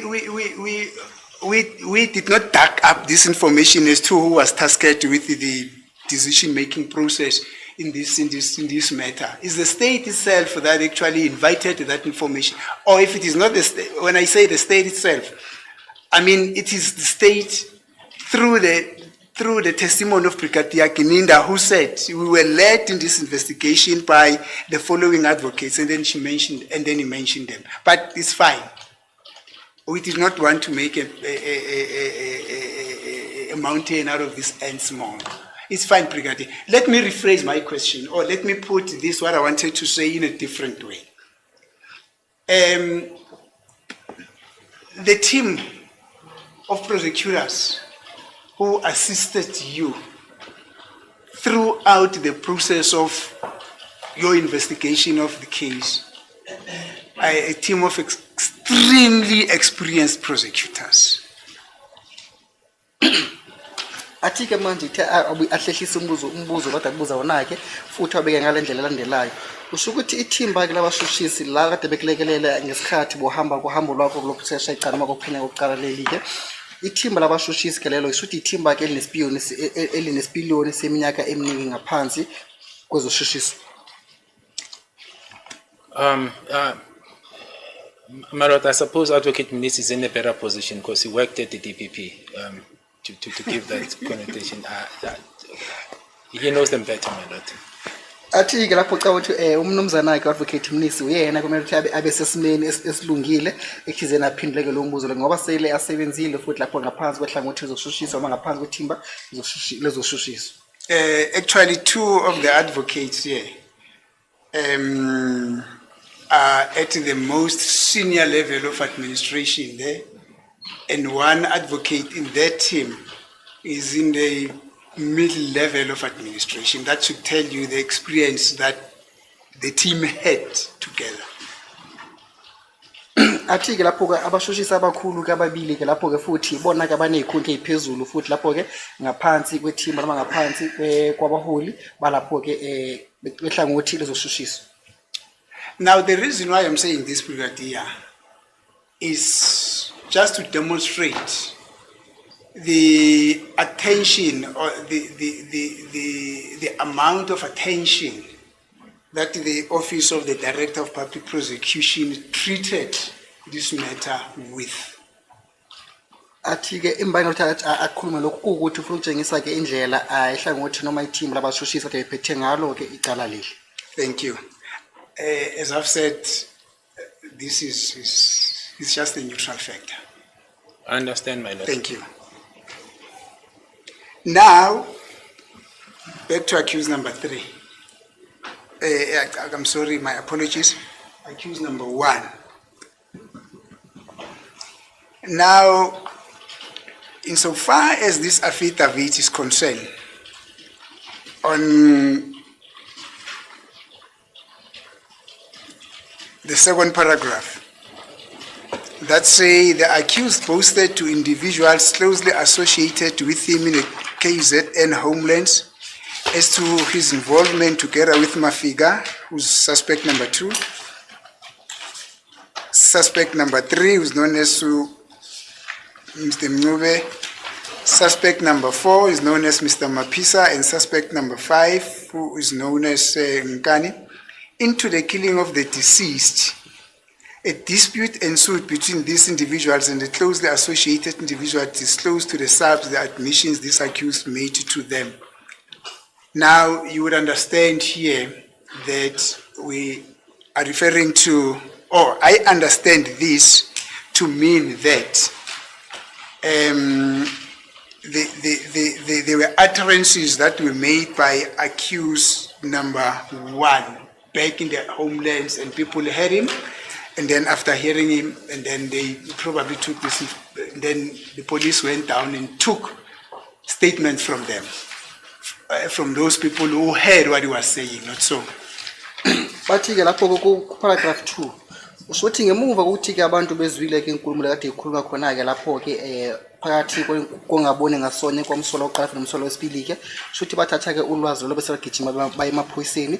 Ukhumule la kuparagraph number 2 kula kubhalwe khona-ke ukuthi abantu laba ababhaliwe kula macala abakhosa amacala lana-ke futhi ngemuva kokuthi ofakazi kade bebhaleke itatimende zabo kuwukuthi-ke abasolwa-ke bonkana bayazana-ke futhi-ke abakhethekile futhi baqhamuka endaweni eyodwa-ke emakhaya-ke kwindawo yasemakhaya-ke futhi oqala umafika-ke lapho-ke ubizwa njengomsolo wesibili-ke lapho-ke uCarlos, futhi umsolo wesithathu lapho uMaphisa, futhi umsolo wesinapho uNkani, bese umsolo wesitanu-ke lapho-ke naye ukhona-ke njalo-ke bathi kona-ke bangena noma benza lokhu-ke ibona ababulala-ke umufi lapho-ke bathi futhi okwaqhamuka ngesikhathi kade khona kongaboni ngaphakathi kwabo-ke akusenjalo yini?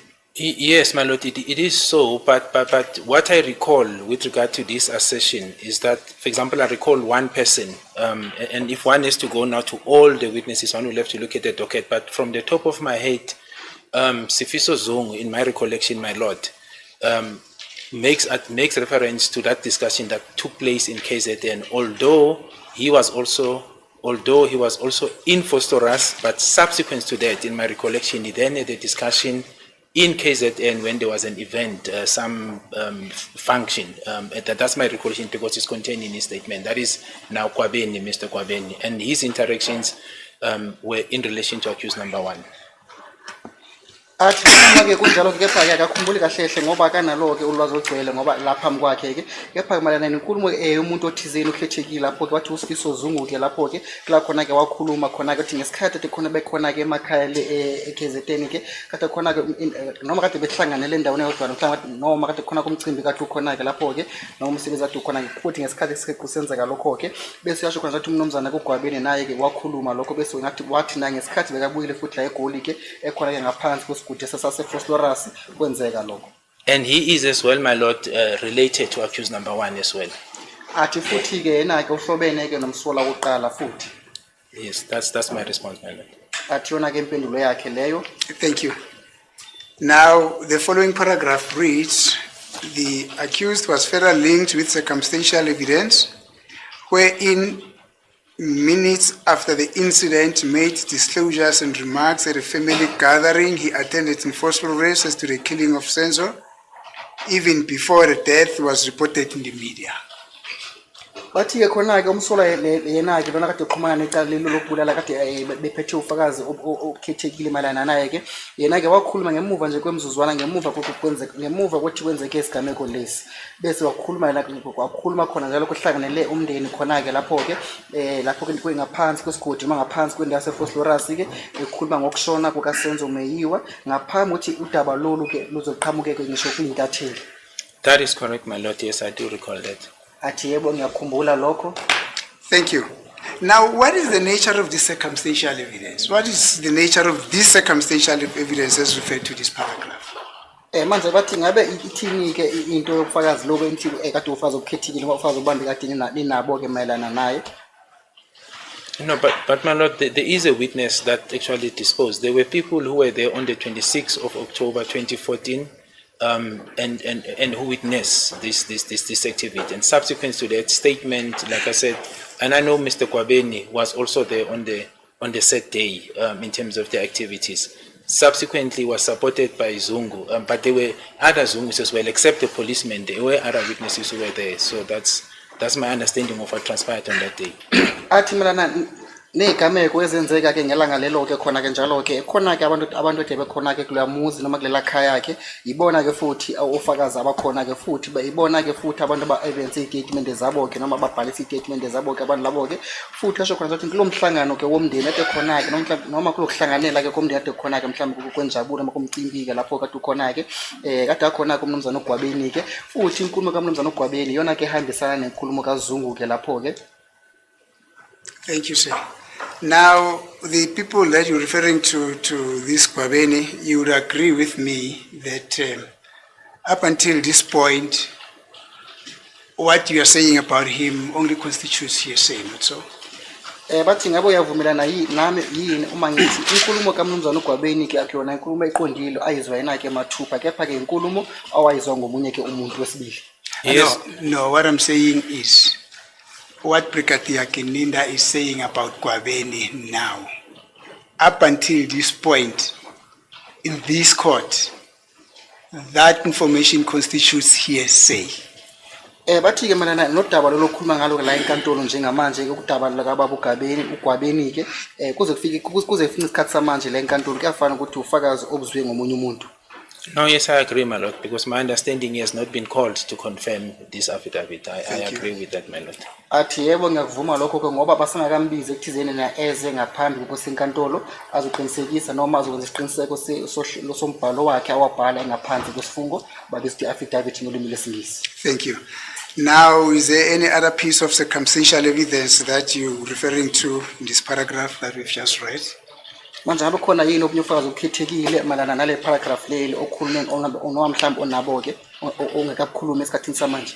I can't recall more than that, my lord, at this stage. That was in 2020. So, but I just mentioned this because I can remember.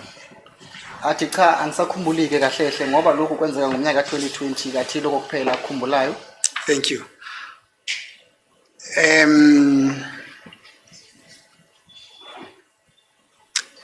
Back to the previous paragraph where allegedly accused number one boosted to people in the homeland about his involvement, mentioning the other suspects here or accused.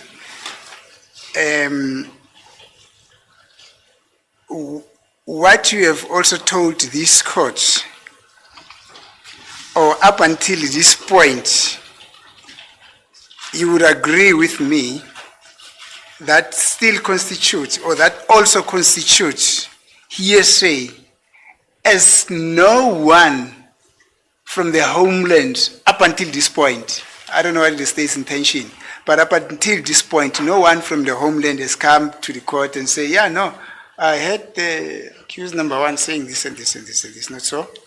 Athi ke uma sehlahlele emuva malana nodaba lolu ke la kamsola uqala la kade akhuluma khona ke kuba khaya bakhe noma kubantu aqhamuka nabo ke ekhaya emakhaya la khuluma khona ngokuthi yena kade enesandla ke malana nalodlame kade belenzile lapho ke usho ukuthi kulabantu bonkana kade behlanganele kulondaba ekhuluma nabo ke usho ukuthi akekho noyedwa osele azile ngaphambi kwenkosi enkantolo ke azokhuluma ukuthi yebo mina ke umsolo oqala ngamuzwa ekhuluma lokho ngamuzwa mathupha. Yes, it is some. Oh, sorry. Thank you. Athi yebo kunjalo. Thank you. Basically, all that has been referred to here also constitutes hearsay, not so? Athi ke konke lokho kubhaliwe lana ukuthi inkulumo wena ke umuntu athi uyizwile ngomunye kepha ke yebo inkulumo umuntu athi uyizwile akanaso isiqiniseko sayo akusinjalo. Well, my lord, so I suppose they here refers to the people from the homeland. If that is the case, yes. But Yes. if only that part, because if it says all under accused number one, there are things that are not hearsay. But yes, with regard to the homelands people, yes, we're in the same page with that with the Tunisia. Athi uma ngabe ukhuluma ngabantu eqhamuka nabo ke emakhaya ke ngokuthi bona inkulumo abayizwa ke leyo yebo kuyiqiniso ke lokho makana nalelo phuzu nje kuphela. Yes, that is what paragraph 1 says. People about in the homeland, that's what I'm referring to. Athi yebo. Thank you. Lapha paragraph 3 ukuthi ke abantu aqhamuka nabo ke emakhaya akhuluma ngabo ke. Now, beyond that,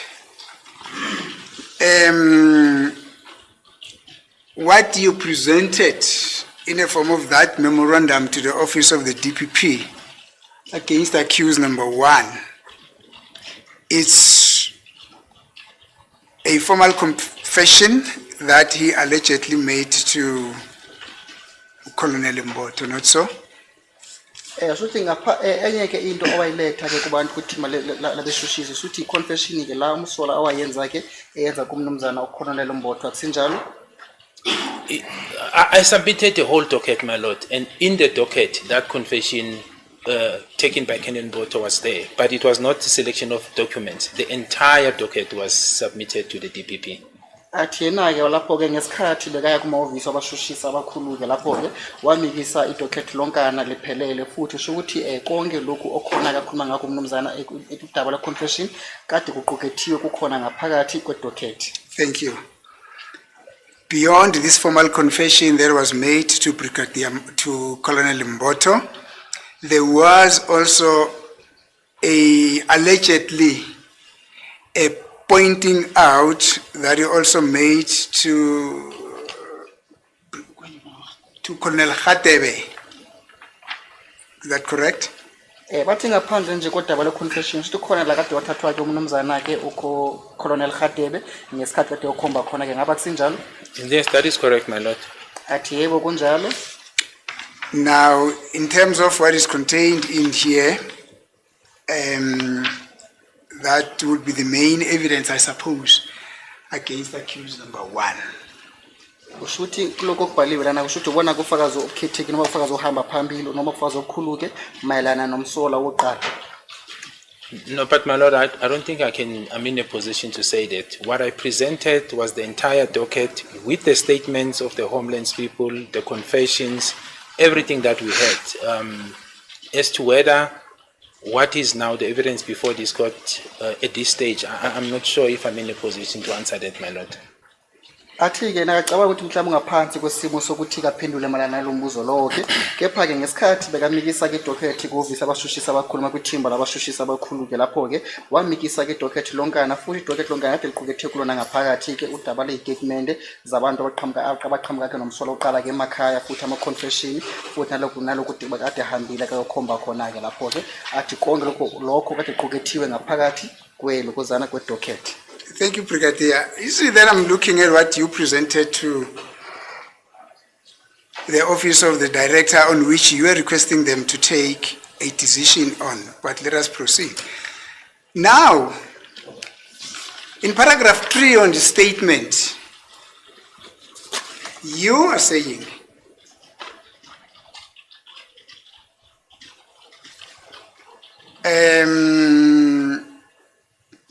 paragraph 3, subparagraph 3 as well. The evidence explained here in under would indicate that the planning of the offense and gathering after, and gathering after the incident took place at Fort Flores Hostel.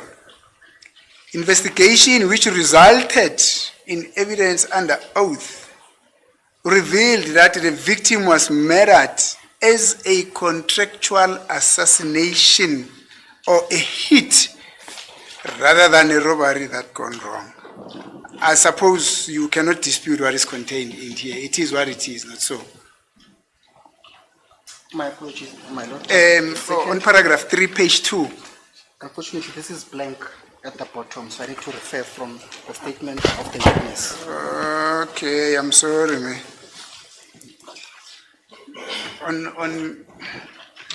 On the statement that was prepared for me by the state, just read, on page 2 of page 6, page 2 of 6 on paragraph 3. Yes, I'm there now.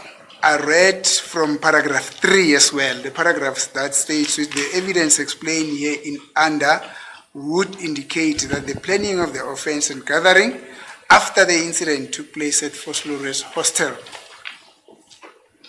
bathi lapho ke uma ngabe ubuka kwikhasi lesibili ke kule khasi lesithupha ke lapho ngaphansi ku paragraph 3 usho ukuthi ke ufakazi lobo obuchaziwe lana ke ngaphansi ukuthi ngemuva ukuthi kwenzeke lokho lesigameko lesike kuyajangakala ukuthi lokho kade kuhleliwe ke ngemuva ukuthi kwenzeke udlame lokho ke ngesikhathi ade behlanganele ke lapho ke bahlanganela ke lapho ngaphansi kwendawo yase Phosphorus Hostel. I'm sorry. I went on to read the investigation which resulted in evidence under oath revealed that the victim was murdered as a contractual assassination or a hit rather than a robbery that went wrong. My apologies. Bathi ke lapho ke ngesikhathi kade besesha icala makade bephenya ke icala lapho ke bathola ukuthi khona ufakazi kade benabo ke ngaphansi kwesifungo ke noma ufakazi kade bekutholile ke kulabantu kade beyizisulu zalokubulawa komuntu ke lapho ke kade kujangakala ukuthi lokubulala kade bekuhlelile ngoba kade bakwenza ngokuthi bona bafike badubule lapho ke ngaphandle kokuthi noma bengakaze babambe inkunzi ke lapho ke noma ngesikhathi ubamba kwapha inkunzi ke kungakaze kuhambe kahle. Now, before you answer, my question is, this is also what you presented to the office of the DPP, not so? Bathi ngaphambi ukuthi wena ke uhlomule ke lokho usho ukuthi bona ubufakazi lokho wabunikisa ema-office wabashushisa akusenjalo? So I'll answer it in this way, my lord. The response to the question, yes, that is correct. Athi ke malana uzephinda ngale ndlela elandelayo. Uma ephinda kulombuzo athi yebo kuyiqiniso lokho. And then, but now going back to what I presented to the previous question prior to this one, my lord, insofar as the evidence before court, because I said I'm unable to deal with the issue of the evidence before court because it confines me to this. And I was saying that, my lord, because I do know that subsequent to this, there were cell phone investigations that were done. There was an analyst that was appointed. I also know about the cell phone, the banking records that I've applied for, and I know there were analysis that was done insofar as the activities relating to accused number one. I further know that I am back during the course of the investigation of his whereabouts around the period of this offense, as the assertion or the alibi I was given is that he was not in the Phosphorus area during the year 2014. And in closing that, to verify or dispute it, investigations were done in terms of his banking activities as well as the traffic department. And that is why now I'm saying, because I was not inside the court, but I know the investigation that I've done, I can't say now the only evidence, because that's how I understood, that really relates to him currently, is the confessions. I'm aware of those investigations, and I know that those witnesses consulted with the state advocate and were subpoenaed.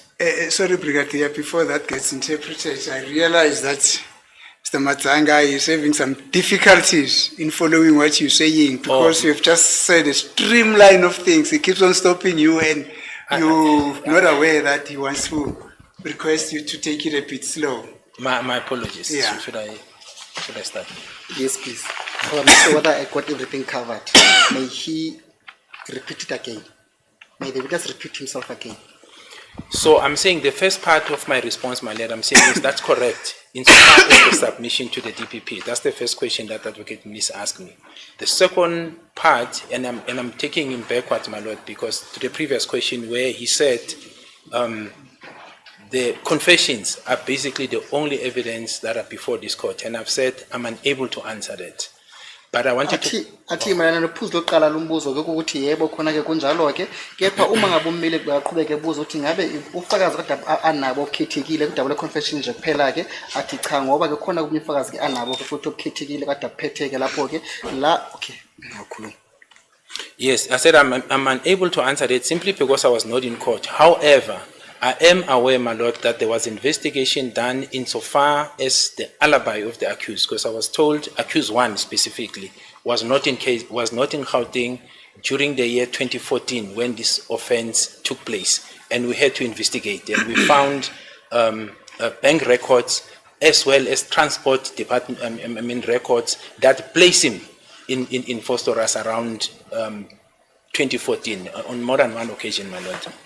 Athi-ke mayelana nomsola wokuqala noma mayelana nofakazi bomsola wokuqala kade ubukhethekile kade benabo-ke lapho-ke kuwukuthi bona-ke benza-ke uphenya kwecala noma ukusesha kwecala ngesikhathi kade besesha icala noma kade bephenya kwecala leli-ke mayelana naye-ke bathola khona njalo ngesikhathi yena athi ufakazi bekangekho la enkantolo-ke kepha-ke weza ukuthi yena-ke bathi ngesikhathi lesi kusenza-ke udlame loku noma mhlawumbe yebo udlame lolu noma mhlawumbe ukushona kokwamufi yena kade angekho lana-ke eGoli noma kule province lana-ke eGauteng kepha-ke uthi yena-ke benza-ke lapho-ke usesha kwicala la bathula khona-ke ama-download wocingo lwakhe-ke futhi kade kune-analyst lapho-ke bebheka malana namabhange wakhe ukuthi ngabe kade akuphi-ke ngabe imali kade ayifaka kuphi ayikhipha kuphi nendawo futhi nesikhathi kade uvusela futhi amaphepha kokushayela-ke imoto-ke lapho-ke license traffic department And I also bathola ukuthi ngesikhathi somnyaka 2014 kade yakhona-ke lana-ke kwindawo yaseGoli noma ngaphansi kwindawo yaseGoli. And I also said, my lord, I do know that the cell phone analyst, Kenneth Stein, did some analysis, on his cell phone records, and further to that these witnesses did consult with the state, and I know that they testified. The unfortunate thing I'm saying, because I'm being asked about evidence, that I was not in court, so but I know that this is what we uncovered during the investigation, and those witnesses testified court. We have to subpoena them. Athi-ke lapho-ke khona-ke ofakazi kade bekhethekile noma ofakazi kade besebenza malana nodaba lolo noma kade besesha kucala malana nodaba oluthizeni la kume khona komnumzana uKenneth Stein ukuthi yena kade yena-ke sesha malana nodaba locingo noma umakhalekhukhwini-ke bamsolwa-ke lapho-ke futhi uyazala ngaphambi kwenkantolo-ke wazofana nofakazi bakhe futhi athi bona-ke ngaphambi ukuthi babalethele enkantolo-ke la bahlala khona-ke bathi udikida malana noma bakhulumisana-ke malana nodaba lwecala leli futhi base bathola-ke bababhalela-ke iy'ncwadi ezikhethekile njengabafakazi ukuthi bayimele beze ngaphambi kwenkosi yenkantolo-ke bazoletha ufakazi babo. But in addition, my lord, Constable Zungu as well, because I'm answering it on the broad terms that the evidence before court. Constable Zungu, as much as his statement was not present here, but I do know that he gave his statement later, and he came to testify as well. Athi nanoma-ke umnumzana uConstable Zungu isengakaze sifike ngesikhathi istatement sakhe-ke lapho-ke uyasho ukuthi safika ngemuva kwesikhathi kepha naye weza ngaphambi kwenkantolo-ke ezophana ngofakazi bakhe. But I do not know what was said, my lord, as I said. I only know that in the statement, accused one is implicated, but as to the evidence before court, that is the difficulty that made me say I do not know, but I'm aware of these activities. Athi-ke mayelana ufakazi adabulethile la ngaphambi kwenkosi yenkantolo-ke ufakazi uConstable Zungu akazi ukuthi mhlawumbe yena-ke wakhuluma ngani noma yini wayitshela enkantolo nanoma yini angakaze-ke ayilethe noma ayitshele-ke inkosi yenkantolo kepha-ke uyasho khona nje yena kade angekho-ke lapho-ke kepha kuyazi ukuthi unazo isiqiniseko ukuthi kade beshicilela ufakazi bakhe ngesikhathi bekulana-ke ngaphambi kwenkosi yenkantolo eletha ufakazi bakhe. That's my answer, my lord. Athona-ke impendulo yakhe leyo. Brigadier, my question was very simple. The evidence which is explained here under would indicate that the planning of the offense and gathering after incident took place at Flores Hostel. Number one. Okay, let's stop it there. Is this what you also presented in your memorandum to the DPP's office? Bathi-ke uhlelo lwabo lokuthi bahlanganeleke kwindawo ngaphansi kwendawo yaseFosloras ehosteleke ngemuva kokwenza-ke ubugebengu loku-ke ngabe mhlawumbe lokho wakuchaza noma wabatshela-ke abantu noma abashushisa noma ithimba labashushisi abakhulu ngesikhathi kade umikise i-presentation yakho khona kumahhovisi wabo. That is correct, my lord.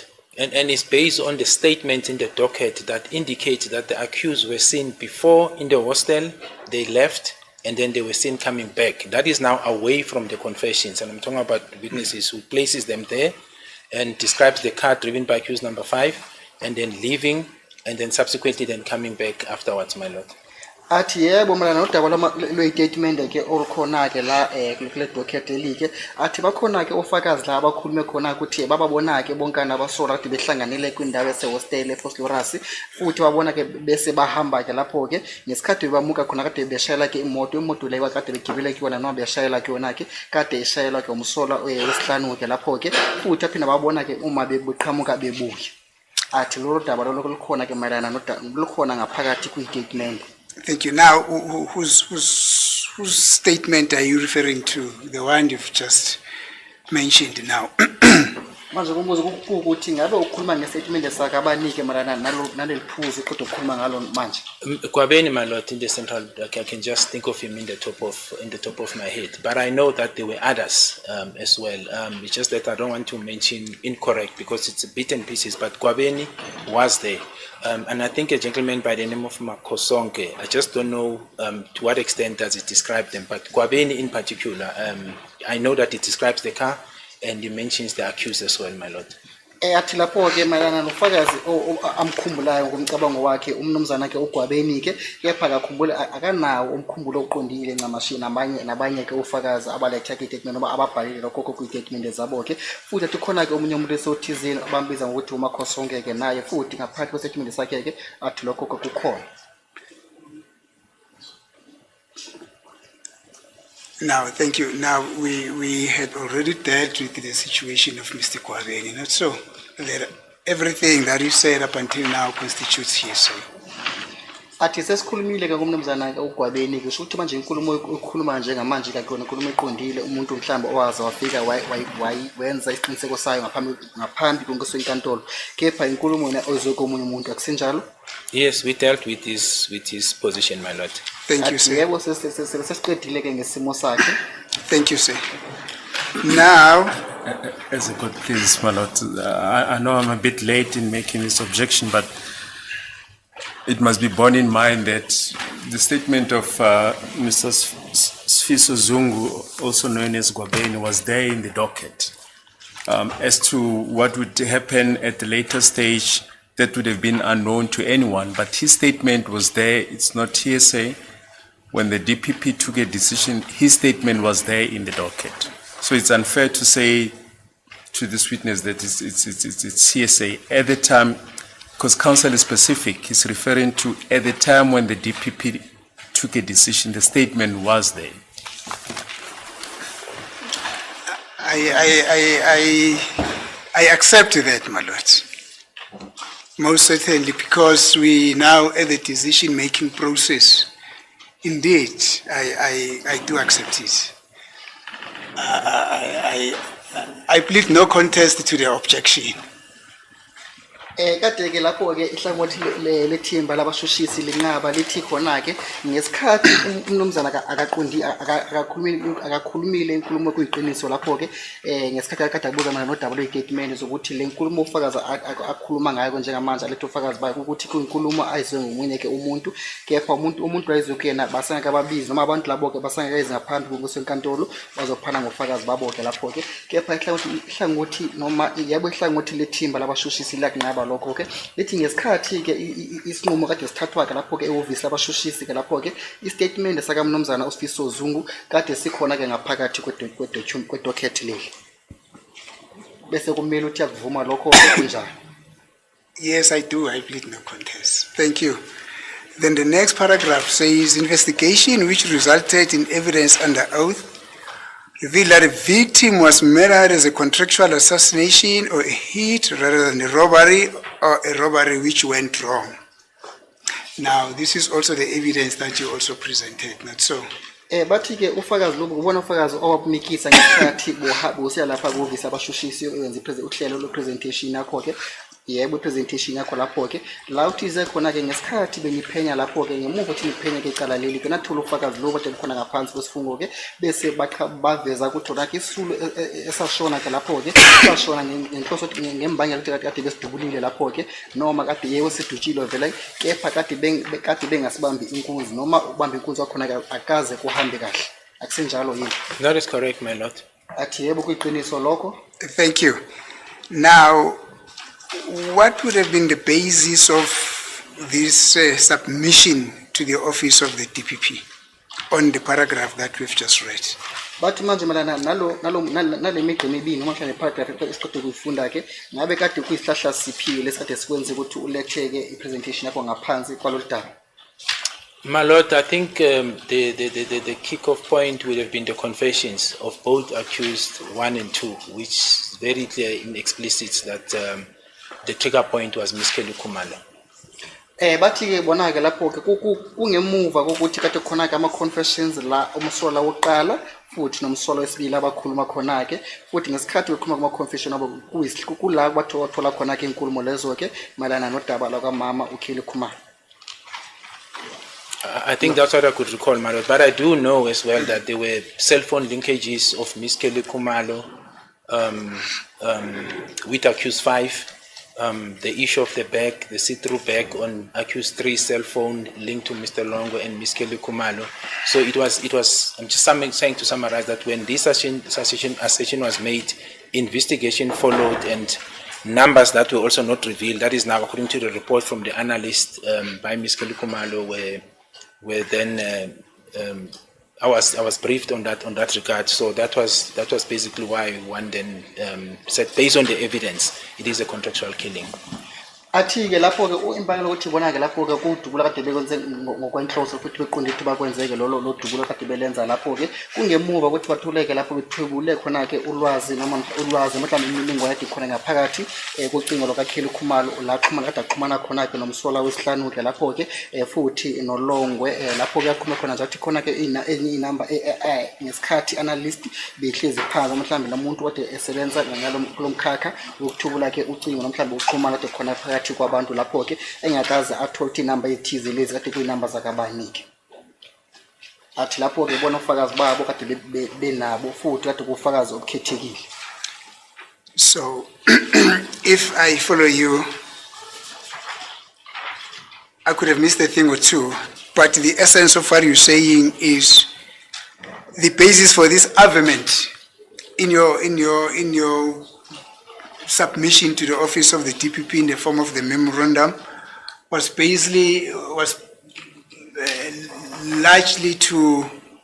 largely on account of what was contained in the confessions. Athi ke imbangela noma mhlambe umsindo wesihlahla dunawo ke owenza owaphoqa ukuthi uthatheke phezulu umikise uthatha udaba lolu ke ulumikise ulipresenta ke ngaphambi kwethimba labashoshisi ukuthi kade uhambisa ulalele noma uzweke ama confessions. It was based on all the evidence, my lord, that was supporting the confessions at that time. As I've said, that was said, and then subsequent, then there was things that were discovered, like I'm referring to the communications that links accused 5 and Ms. Kheli Khumalo, which one could not understand, could not get a reasonable explanation as to what is their relationship, because one could establish that they are not related professionally or otherwise. So it was not an isolated incident of just the confessions. Athi yebo ke lapho ke kepha ngeke akuvumeke ukuthi kungemuva kodaba lama confessions futhi udaba lama confessions kade luhambisana nofakazi lwestatement kade lukhona ke lapho ke futhi nocwaningo lwabo ke noma kusesha kwecala labo lapho ngesikhathi besesha khona icala labo ke bathola kuxhumana kade khona ke phakathi koKheli Khumalo futhi nomsola wesihlanu ke lapho ke kepha ngesikhathi thola ukuxhumana kwenkulumo yabo ke lapho kade bengathuli ukuthi bona ke ngabe bahlobene kanjani ke lapho ke ngoba abahlobene ngothi mhlambe bazalwa umuntu wethu mhlambe ihlobo zokuthi bazalwa endaweni eyodwa ke futhi noma ukuthi mhlambe ahlangana ngomkhakha mhlambe wezamabhizinisi noma wani ke lapho ke bisathi kungakho ke bona ke bahamba benza ucwaningo lwabo ke lokuphenya kwicala. So are you basically saying, if I'm following your narrative, is that there was a communication link that was identified by Ira Steinohouse, Colonel Steinohouse, which linked the accused number 5 and Kheli Khumalo, and investigation revealed that they were not related, they did not know each other, or the things that you've just mentioned now, and then on the basis of that alone, or not really alone, but as a basis of that, the inference grew that this could have been an assassination, a contractual assassination or a hit. Bathi ke ngemuva kokuthi ngabe athumele ngabe uzwe kahle hle nje eqondile uma ngabe uthi wena ke kungemuva ukuthi mhlawumbe lapho uColonel Stein noma uColonel Ross kungemuva ukuthi wathola ukuxhumana noma inkulumo kade khona phakathi ukuxhumana komsola wesihlanu ke lapho ke futhi noKheli Khumalo kepha yena angazi mhlawumbe baxhumaniswa yini noma mhlawumbe bahluba yini benze baxhumane ngoba kade bengezizwe ke ihlobo noma kade kungabona abantu mhlawumbe bomndeni mhlawumbe umzala nomzala mhlawumbe umuntu nodadewabo noma umuntu nomfowabo futhi wathola ukuthi khona kade bekhulumisana isikhathi esiningi ngabe akusenjalo. Well, partly true, my lord. What I've said is I don't think I said they don't know each other. I don't think I would have been able to say that. What I said in the investigation, we could not establish Yeah. the relationship that we could justify. For example, that they know each other because they are related, for example, or they are in the same profession, or there's something that is explainable as to how they met. I could not find that in the course of the investigation to say, why will these people talk to each other? Because the evidence from the expert was that they can place the communication between Ms. Kelly Kumalo and accused 5 more than one occasion. And I could not get a justification. It would have been a different situation if investigation revealed, for example, that they were both in the singing profession.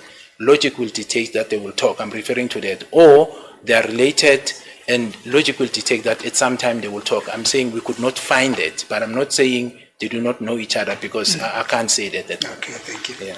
Athi-ke na akusemagama wakhe ncamashiwa ukhulumile ukuthi bona ke kade bangazani ngoba ke athi ngesikhathi kade besenza ke uhlelo lwabo noma kade benza besesha icala noma bephenya ke icala bathola ukuthi kade khona ke inkulumo kade khona phakathi komswala wesihlanu ke futhi noKelly Khumalo la kade bengakhulumile nje isikhathi sisodwa futhi kade bekhulumeka amahlandlo amaningi futhi amahlandlo ahlukene ke lapho ke futhi kade lokho athi bakuthola ngesikhathi kade besesha ke icala athi nakakaze asho ukuthi mhlawumbe nina ke ngabe mhlawumbe nihlobene or mhlawumbe unalo ulwazi ukuthi ngabe nihlobene mhlawumbe ngabe nihlobo mhlawumbe nezala umuntu oyedwa mhlawumbe nabazala mhlawumbe umuntu udadewabo noma umuntu nomfowabo kepha kuyasho ukuthi wona njalo yena akakaze akuthole futhi ngesikhathi abakaze bakuthole kuze kufike isikhathi samanje uthi mhlawumbe ngabe nani kumkhakha owodwa ke ngoba noma yini isizathu kade sinenza ukuthi niqhumane noma nikhulume ikhathi eziningi. Now, Brigadier, you said in your earlier explanation that you could not get a reasonable explanation for the contact between Kelly Khumalo and accused number 5. Who did you approach for this explanation? Bathuthi yona mnumzana ubrigadier yona awukazi usithole ke isizathu esikhethekile senza ukuthi baxhumane ke labantu laba ke ngabe manje lo lwazi uthole kuphi ke? My lord, No, what I'm saying is, who he says, I'm sorry, Mr. Matsanga. My apologies, Yeah. counsel. He is saying he could not get a reasonable explanation why Kelly Khumalo and accused number 5 would contact each other telephonically. Now the question that I'm now asking him is, who did he himself, the brigadier, approach for that explanation? Bathi manje ukhulumile ukuthi wena ke awukaze kusithole isizathu noma ingcazelo lesizathu esikhethekile sokuthi ngabe kungani umswala wesihlanu bekaxhumana noKelly Khumalo noma kade kungani uKelly Khumalo bekaxhumana nomswala wesihlanu ke lapho ke manje lo nkulumo ukuthi wena ke usangakuthola lokho ngabe ukuthole kuphi? So, my lord, the investigation revealed that. I didn't refer to an individual. I said during the course of investigation, we could not find it. But perhaps one needs to go perhaps deeper as well. The other difficulty that one could not explain, insofar as the report I got from the analyst, is that even the number, because the gadget that was downloaded by the police is the one of Ms. Kelly Khumalo. And then this number that relates to accused number 5, where now they established this link, the report I got is that it was deleted. They had to recover it.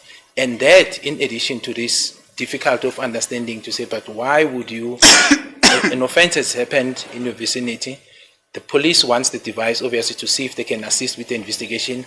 A specific number is deleted back then in 2014.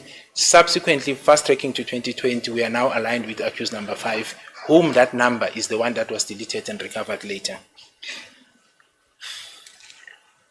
Athi-ke lapho ke into ena esemqoko noma into engathi ithanda ukubanzima kancane lapho ke ukuthi malana nodaba lwe-report noma iphume kade zikhona ke lapho ke qhamuka kwi-analyst lelo ke umuntu osebenza ngaphansi kohlelo noma mhlawumbe ngaphansi kwalomkhakha ukuthi athubuleke inkulumo phakathi kwabantu abaphakathi komuntu oyedwa futhi nomunye umuntu wesibili ke lapho ke athi ukuthi ngesikhathi kade qeda ukwenzeka ngesikhathi athola ke i-gadget lena ke ukuthi bathola ukuthi lapho ke phakathi kocingo lwaKelly Khumalo khona ke inkulumo edilithiwe lapho ke phakathi kwakhe nomsolo wakhe lapho ke futhi athi kade kunzima lokuthi izini wathola ukuthi ngabe kungani ke le nkulumo eseyidilithiwe athi kepha bagcina bayithola ke ngemuva kwesikhathi ngemuva kokuhamba kweminyaka ke lapho le nkulumo ngesikhathi kade bezama futhi ukuthi baphinde bayithwebula noma bayidownload ke lolo lwazi lolokhe.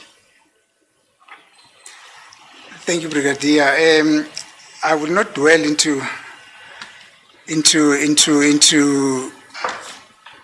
this alleged communication between Kelly Kumalo and accused number 5,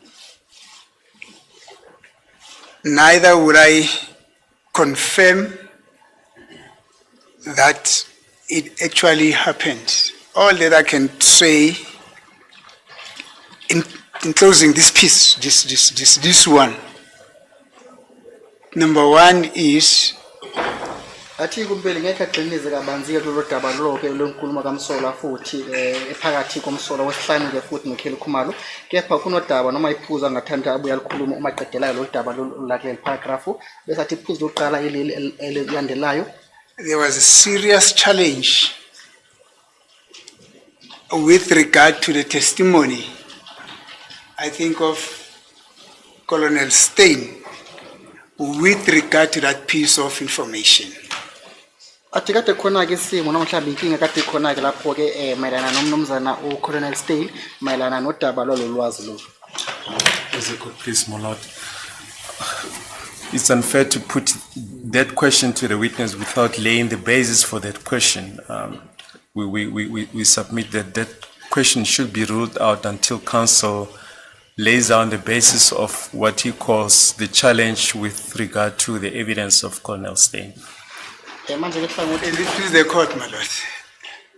manje ke hlangothi lezombuso laba ukuthi ummeli aqhubeke nalombuzo kade awubuza noma nale nkulumo kade ayikhuluma ukuthi kade kunenkinga kade khona ke phakathi komsebenzi kaMnumzana Colonel Stein malana nodaba lokuthubula ke ulwazi noma inkulumo kade khona ke phakathi kwalabantu laba athi ehlangothi lezoshushiso kumele ukuthi ummeli aqale achaze izathu zakhe zokuthi kungani efuna ukukhuluma ngale nkulumo.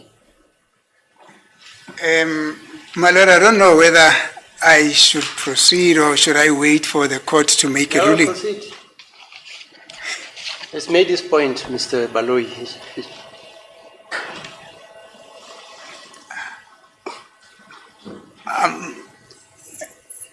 He says Yes. he purport to state that there was a serious challenge Yes, to the evidence that there was communications between Kelly and accused number 5. yes. He says you must put a basis there because according to him, it's a bare